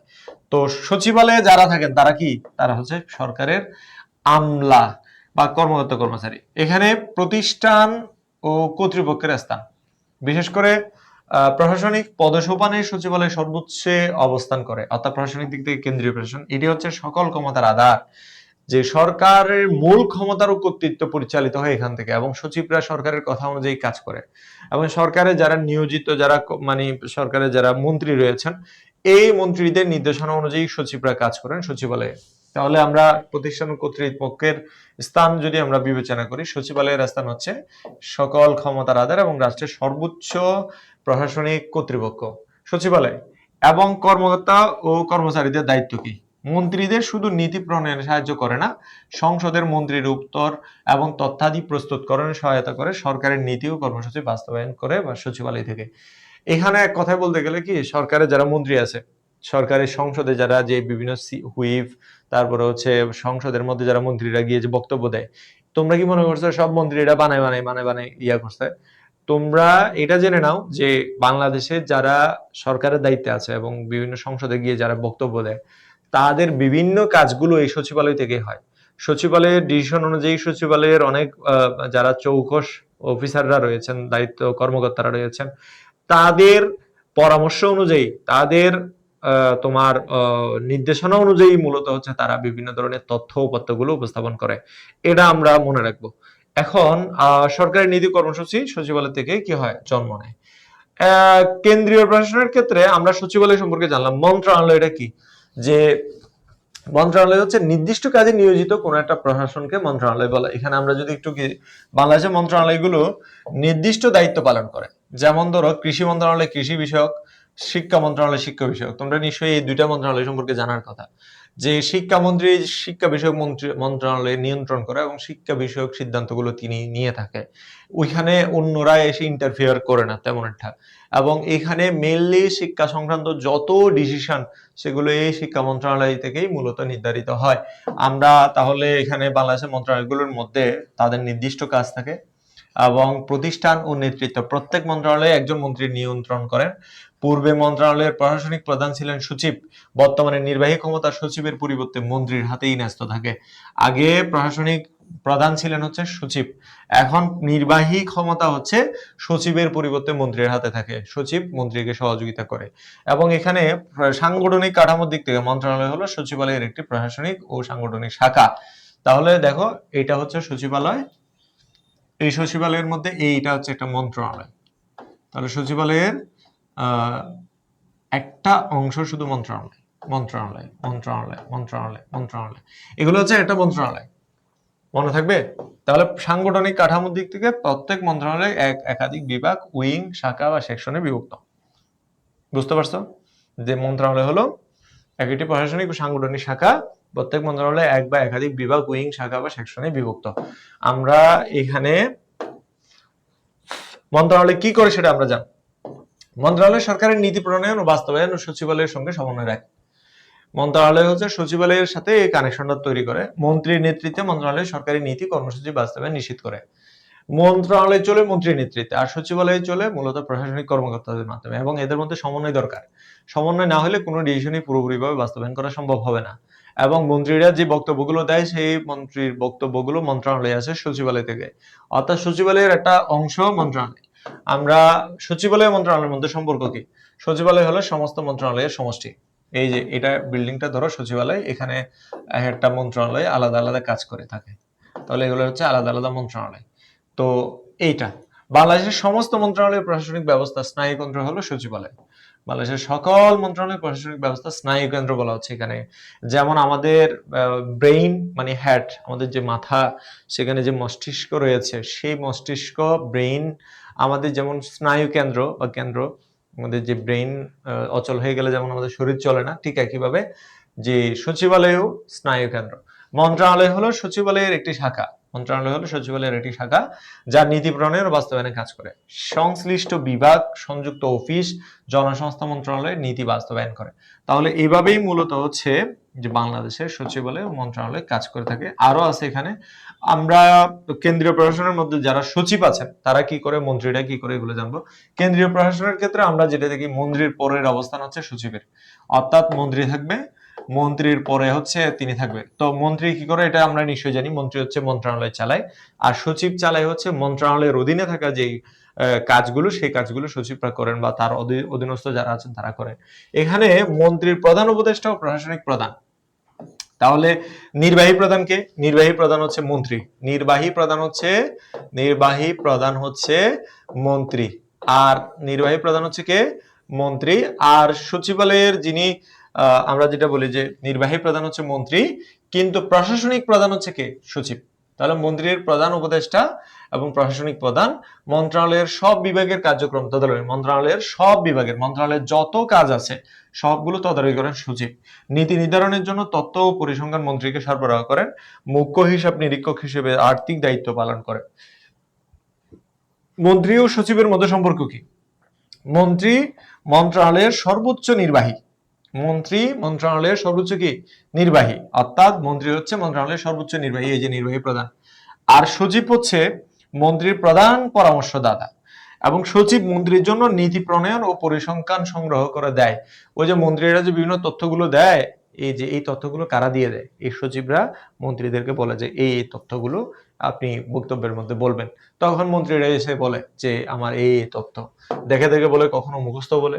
অতিরিক্ত সচিব, সচিবের পরে তার অবস্থান, সচিবের তত্ত্বাবধানে মন্ত্রণালয়ের যাবতীয় কাজে সহায়তা করেন, বিশেষ দায়িত্বে স্বয়ংসম্পূর্ণ অনুবিভাগ বা উইং পরিচালনা করেন। একইভাবে যুগ্ম সচিবকে অতিরিক্ত সচিবের পরে, তাহলে সচিব, এরপরে হচ্ছে অতিরিক্ত সচিব, এরপরে হচ্ছে যুগ্ম সচিব, যুগ্ম সচিব, অতিরিক্ত, এরপরে আছে হচ্ছে যুগ্ম সচিব। এক বা একাধিক বিভাগ বা উইং পরিচালনা করেন, প্রশাসন কর্মচারী কার্যালয় ব্যবস্থাপনায় দায়িত্ব পালন করেন। অধীনে থাকেন 2-3 জন উপসচিব, 2-4 জন উপসচিব। উপসচিব হচ্ছে এরা ওই যে যুগ্ম সচিবের অধীনে থাকেন। তাহলে এক বা একাধিক শাখার দায়িত্ব নেন। যুগ্ম সচিব অতিরিক্ত সচিবের তত্ত্বাবধানে দায়িত্ব পালন করেন। সরাসরি মন্ত্রীর সঙ্গে যোগাযোগ করতে পারবেন না তিনি। উপসচিব কখনো মন্ত্রীর সাথে সরাসরি যোগাযোগ করতে পারবেন না। অধীনে 1 থেকে 5 জন ঊর্ধ্বতন সহকারী সচিব থাকেন। তার অধীনে আবার সহকারী সচিব থাকে, ঊর্ধ্বতন সহকারী সচিব বা সহকারী সচিব নির্দিষ্ট শাখার রুটিন কাজ করেন, উপসচিবের নির্দেশ মতো দায়িত্ব পালন করেন। এরপরে আমাদের আছে হচ্ছে মাঠ প্রশাসন ও বা স্থানীয় প্রশাসন। আমরা এতক্ষণ ধরে যা পড়লাম, এখানে আমরা কি কি পাচ্ছি? আমরা পাচ্ছি হচ্ছে প্রধানত হচ্ছে মন্ত্রণালয়, এবং মন্ত্রণালয়ের মধ্যে মন্ত্রী থাকেন, আর মন্ত্রীকে সহযোগিতা করার জন্য সচিবালয়ে সচিব থাকেন। সচিবের পরে মন্ত্রী, মন্ত্রীর পরে হচ্ছে সচিবের পরে মন্ত্রী, সচিব এবং মন্ত্রী এর মধ্যে খুবই মানে নিবিড় সম্পর্ক, কারণ এরা মিলেমিশেই হচ্ছে মন্ত্রণালয়ের কাজগুলো করেন। সচিবের পরে হচ্ছে অতিরিক্ত সচিব, যুগ্ম সচিব, সহকারী সচিব, উপসচিব, এরপর উপসচিবের সহকারী সচিব। এরপরে আমরা যে বিষয়টা আলোচনা করবো, এখন আমরা যে আমাদের যেহেতু কেন্দ্রীয় প্রশাসন পড়া শেষ, আমরা এখন মাঠ প্রশাসন পড়বো। 3টা বিভাগ, জেলা, উপজেলা এবং বিভাগ, এটা অলরেডি আমরা জানি। এখন এরপরে যেটা আমাদের বিভাগীয় প্রশাসন বা বিভাগীয় কমিশনার, এটা সম্পর্কে আমাদেরকে জানতে হবে। বিভাগীয় প্রশাসন, বাংলাদেশে 8টি বিভাগ আছে, তোমরা নিশ্চয়ই জানো যে বাংলাদেশে 8টি বিভাগ আছে। এই 8টি বিভাগের নাম দেওয়া আছে, সবচেয়ে শেষে যেটা হয়েছে সেটা ময়মনসিংহ। বিভাগীয় প্রশাসনিক প্রধানকে বলা হয় বিভাগীয় কমিশনার। প্রত্যেকটা বিভাগে একজন বিভাগীয় প্রধান আছে, তাকে সাহায্য করেন একজন অতিরিক্ত কমিশনার, অন্যান্য কর্মচারীবৃন্দ। বিভাগীয় কমিশনার বাংলাদেশের সিভিল সার্ভিসের একজন অভিজ্ঞ ও প্রবীণ সদস্য। বাংলাদেশ সিভিল সার্ভিস মানে কি? সিভিল সার্ভিস মানে হচ্ছে বিসিএস, বাংলাদেশ সিভিল সার্ভিস। এই যে বিভাগীয় কমিশনার হলো বাংলাদেশ সিভিল সার্ভিসের একজন অভিজ্ঞ ও প্রবীণ সদস্য। বিভাগীয় কমিশনার রাজস্ব সংগ্রহ, তত্ত্বাবধান এবং রাজস্ব সংক্রান্ত মামলা পরিচালনার দায়িত্বে থাকেন। তিনি বিভাগীয় উন্নয়ন বোর্ডের সভাপতি। বিভাগীয় কমিশনার পদ সৃষ্টি হয় 1929 সালে। তাহলে এখানে আমরা যদি একটু দেখি যে বিভাগীয় প্রশাসনিক প্রধান হচ্ছে বিভাগীয় কমিশনার, এবং পর্যায়ক্রমিকভাবে এভাবে আছে। বিভাগীয় প্রশাসনিক প্রধান হচ্ছে বিভাগীয় কমিশনার, এবং তিনি কি করেন? তিনি বিভাগীয় উন্নয়ন বোর্ডের সভাপতি হিসেবে দায়িত্ব পালন করেন। এবং এই পদটা, বিভাগীয় কমিশনারের পদ, এটা ব্রিটিশ আমল থেকে শুরু হয়েছে এবং এখনো চলছে। এবং বিভাগীয় কমিশনারের যে কাজ, প্রশাসনিক কাজ, সব প্রশাসনিক কাজ মানে কি, জেলার সাথে সমন্বয় করা, জেলাকে দায়িত্ব দেওয়া, ভূমি ও রাজস্ব সংক্রান্ত কাজ, এগুলো তোমরা কি করবে জানো, যে যখন আমি তোমাদেরকে এই যে আমি ধরে ধরে প্রত্যেকটা লাইন বাই লাইন আমি পড়াবো না, এখানে এগুলো হচ্ছে তোমরা রিডিং পড়লেও বুঝতে পারবে, এখানে আমি পড়াই, তোমাদের সময় নষ্ট করতে যাচ্ছি না। তোমরা এইগুলোর কার্যাবলীগুলা তোমাদের বইয়ে থাকতে পারে, যদি বইয়ে না থাকে তোমরা কি করবা, তোমরা হচ্ছে এই যে আমি পড়াচ্ছি এখানে স্লাইড গুলো তোমরা একটু করে ফোজ দিয়ে দিয়ে, অর্থাৎ তোমরা যদি এগুলো থামিয়ে নিজেরা একটু খাতায় লেখা না, তাহলে খুব সহজেই তোমরা এগুলো পারবা। এবং উন্নয়নমূলক কাজ, শিক্ষা প্রতিষ্ঠান সংক্রান্ত কাজ এবং সেবামূলক কাজ, সেবামূলক কাজগুলোর মধ্যে দুর্ভিক্ষ, মহামারী, ভূমিকম্প, বন্যা, জলোচ্ছ্বাস ইত্যাদিতে সাহায্য সহযোগিতা প্রদান। এরপরে ক্রীড়া ও সাংস্কৃতিক বিষয়ক কাজ, সরকারের অবহিতকরণ, সরকারকে অবহিতকরণ, সরকারকে বিভাগীয় যাবতীয় কর্মকাণ্ড উন্নয়নমূলক কাজের বিষয়ে অবহিতকরণ। আবার আসি হচ্ছে মাঠ প্রশাসনের দ্বিতীয় স্তর হচ্ছে জেলা প্রশাসন। এখানে কার্যাবলীগুলোই মোস্ট ইম্পর্টেন্ট, বিশেষ করে জেলা প্রশাসনের কার্যাবলী পরীক্ষায় প্রায় সময় আসে, বিভাগীয় প্রশাসন না আসলেও জেলা এবং উপজেলার কার্যাবলীগুলো প্রায় সময় আসতে দেখা গেছে। তো আমরা এখানে জেলা প্রশাসনের ক্ষেত্রে, জেলা প্রশাসন হলো বাংলাদেশের প্রশাসনিক একটি গুরুত্বপূর্ণ স্তর। জেলা প্রশাসনের চাবিকাঠি হচ্ছে ডেপুটি কমিশনার, জেলা প্রশাসক, অর্থাৎ জেলা প্রশাসকের মানে জেলা প্রশাসনের প্রধান হচ্ছে জেলা প্রশাসক, এবং তার আমরা ইংরেজিতে বলে ডিসি বলি, এবং ডেপুটি কমিশনার তিনি জেলার প্রশাসন, রাজস্ব, আইন শৃঙ্খলা উন্নয়ন কর্মকাণ্ড দায়িত্ব পালন করেন। ডেপুটি কমিশনারের পদ মুঘল আমলে আমল গুজার এবং আমিল হিসেবে শুরু হয়েছিল। ব্রিটিশ শাসন আমলে জেলা প্রশাসকের সর্বোচ্চ কর্মকর্তা হিসেবে প্রতিষ্ঠিত হয় এবং জেলা প্রশাসনের পদ সৃষ্টি করা হয় 1769 সালে, মনে রাখবা। এবং বর্তমানে জেলা প্রশাসনের প্রধান হচ্ছে জেলা প্রশাসক। আমরা এরপরে যেটা নিয়ে কথা বলবো সেটা হচ্ছে কি, যে বাংলাদেশে বর্তমানে যে জেলা প্রশাসক আছেন বা ডেপুটি কমিশনার আছেন, সেই ডেপুটি কমিশনার যিনি, অর্থাৎ আমরা বিভাগীয় কমিশনারের কথা জানি, ডিভিশন কমিশনার, ডেপুটি কমিশনার, প্রধান হচ্ছে বিভাগীয় পর্যায়ে, কমিশনার হচ্ছে প্রধান। ডেপুটি কমিশনার যিনি, তিনি জেলার দায়িত্ব পালন করেন। তিনি কি কাজ করেন? প্রশাসনিক কাজ, যোগাযোগ ও তথ্য আদান প্রদান, সরকারের সাথে নীতি প্রণয়ন সংক্রান্ত কাজে, শান্তি শৃঙ্খলা রক্ষা জেলার অভ্যন্তরে, এবং রাজস্ব সংক্রান্ত কাজ, অর্থাৎ ট্যাক্স, তারপরে হচ্ছে ব্যাট, এবং বিভিন্ন সময়ে যে তোমার বিভিন্ন এলাকা কি দেওয়া, এই যে ইজারা দেওয়া, ইজারা মানে বুঝো তো, কোন একটা এলাকা সরকারের অধীনে না রেখে জনগণের কাছে নির্দিষ্ট সময়ের জন্য কি দেওয়া, যে তোমার খাজনার বিনিময়ে বা ইজারার বিনিময়ে, টাকার বিনিময়ে যে তোমার দায়িত্ব দেওয়া, যে এই জায়গায় যা কিছু হবে সেখান থেকে তুমি একটা নির্দিষ্ট পরিমাণে কি আদায় করবা, খাজনা বা ট্যাক্স আদায় করবা, এবং বাকি টাকাটা সরকারকে দিবা। এখানে জেলা প্রশাসনের স্থানীয় পর্যায়ে জেলা প্রশাসনের আরো কিছু কাজ, বিচার সংক্রান্ত কাজ, উন্নয়নমূলক কাজ, তত্ত্বাবধানমূলক কাজ, সমন্বয় রক্ষাকারী, সরকারের সাথে জনগণের সমন্বয়, মানবতামূলক কাজ, যেমন বিভিন্ন ধরনের দুর্যোগ, দুর্ভিক্ষ, মহামারী, বন্যা, ঝড়, এগুলোতে কাজ করে। স্থানীয় স্বায়ত্তশাসন তত্ত্বাবধান। স্থানীয় স্বায়ত্তশাসন তত্ত্বাবধান মানে কি? স্থানীয় স্বায়ত্তশাসন বলতে এখানে বিশেষ করে জেলার অভ্যন্তরে থাকা উপজেলা, ইউনিয়ন, তারপর পৌরসভা, এগুলো তদারকি করা, এগুলো কিন্তু কার কাজ? জেলা প্রশাসনের কাজ। স্থানীয় স্বায়ত্তশাসন তো তোমরা ষষ্ঠ অধ্যায়ে পড়েছো নিশ্চয়ই, ষষ্ঠ অধ্যায়ে পড়বা। এবং এখানে জেলা প্রশাসনের ও ডেপুটি কমিশনার বা জেলা প্রশাসক বিবিধ যে দায়িত্ব আছে, বিভিন্ন দায়িত্ব, যেমন সংবাদপত্র ও প্রকাশনা নিয়ন্ত্রণ করা, এরপরে তথ্য ও পরিসংখ্যান সংগ্রহ করা, আগ্নেয়াস্ত্র, রাসায়নিক, মদ, স্পিরিট লাইসেন্স প্রদান করা, দুষ্টের দমন ও সৃষ্টির পালন, এগুলো হচ্ছে তোমার ডেপুটি কমিশনার বা জেলা প্রশাসকের বিবিধ কাজ। এই কাজগুলো করে থাকেন। আমরা মাঠ প্রশাসন ও স্থানীয় প্রশাসন, মাঠ প্রশাসন ও স্থানীয় প্রশাসনের বিষয়ে যাই।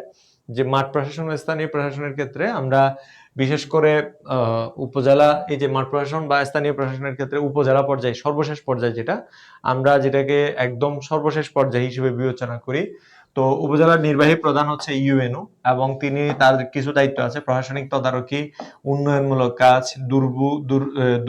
দুর্যোগ ব্যবস্থাপনা, অর্থ ও কোষাগার, সরকারি প্রদত্ত অন্যান্য দায়িত্বগুলো তারা পালন করে থাকে। আমরা এই নিয়ে হচ্ছে আমাদের যে মাঠ প্রশাসন এবং স্থানীয় যে সরকার, স্থানীয় সরকার বা মাঠ প্রশাসন নিয়ে আমরা জেনেছি। আমাদের যে প্রশাসনিক কাঠামো, সেই কেন্দ্রীয় প্রশাসন এবং মাঠ প্রশাসন সম্পর্কে আমরা পুরোপুরিভাবে জানলাম। অর্থাৎ আমাদের মাঠ প্রশাসনের ক্ষেত্রে জেলা প্রশাসন এবং হচ্ছে বিভাগীয় প্রশাসন এবং উপজেলা প্রশাসন সম্পর্কেও আমরা বিস্তারিত জানলাম। এখন কথা হচ্ছে আমাদের যে মাঠ প্রশাসনের ক্ষেত্রে গিয়ে যে মাঠ প্রশাসনের সাথে কেন্দ্রীয় প্রশাসনের মধ্যে যে সম্পর্কটা রয়েছে সেটাই আমরা এখন জানবো। বাংলাদেশের প্রশাসন হচ্ছে এককেন্দ্রিক। তোমরা জানো যে বাংলাদেশের যে সব ক্ষমতা কেন্দ্রীয় প্রশাসনের হাতে রাখা হয়েছে, এবং এই যে আমরা অনেক সময় বলি যে বাংলাদেশ একটা এককেন্দ্রিক রাষ্ট্র, এইটার মূল কারণ হচ্ছে এটাই, যে বাংলাদেশের সকল ক্ষমতা সেন্ট্রালাইজড, অর্থাৎ সবকিছু কেন্দ্র থেকেই নির্দেশনা আছে। সেই নির্দেশনা অনুযায়ী মূলত হচ্ছে মাঠ প্রশাসনে যারা কর্মকর্তা রয়েছেন তারা হচ্ছে কাজ করে থাকেন। তো আমাদের দেশের ক্ষেত্রে যে এককেন্দ্রিক সরকার ব্যবস্থা, এই এককেন্দ্রিক ব্যবস্থা এবং সচিবালয় হলো বাংলাদেশের প্রশাসনের প্রাণকেন্দ্র। নীতি ও কর্মসূচি প্রণয়ন থেকে শুরু করে সরকারি সিদ্ধান্ত বাস্তবায়ন এখান থেকেই হয়, এককেন্দ্রিক মানে কেন্দ্র থেকে হয়। কেন্দ্রীয় প্রশাসনের সাথে বিভাগীয় জেলা উপজেলা প্রশাসন ঘনিষ্ঠভাবে সম্পর্কযুক্ত।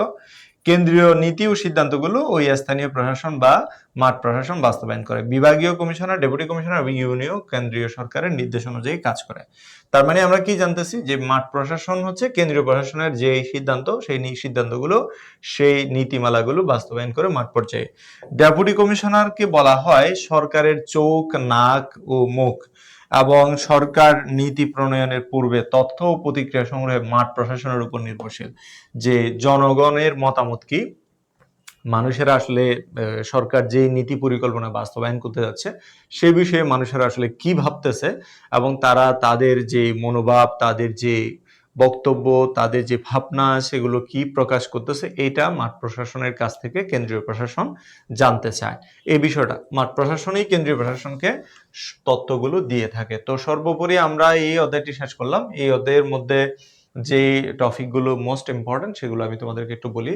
বিশেষ করে আমাদের যে আইন বিভাগটা আছে পুরোটাই গুরুত্বপূর্ণ, আইন বিভাগ, এবং সেই সাথে আমাদের যে শাসন বিভাগ আছে সেই শাসন বিভাগের মধ্যে রাষ্ট্রপতি, প্রধানমন্ত্রী পড়বা, রাষ্ট্রপতি এবং প্রধানমন্ত্রী, রাষ্ট্রপতি প্রধানমন্ত্রী। ওকে, তো তোমাদের প্রথম পত্রের সাথে, প্রথম পত্রের যে সপ্তম অধ্যায় আছে সেটার সাথে এটার ঘনিষ্ঠ যোগাযোগ বা মিল আছে, বিশেষ করে সরকারের যে তিনটি বিভাগ আছে সেটার সাথে।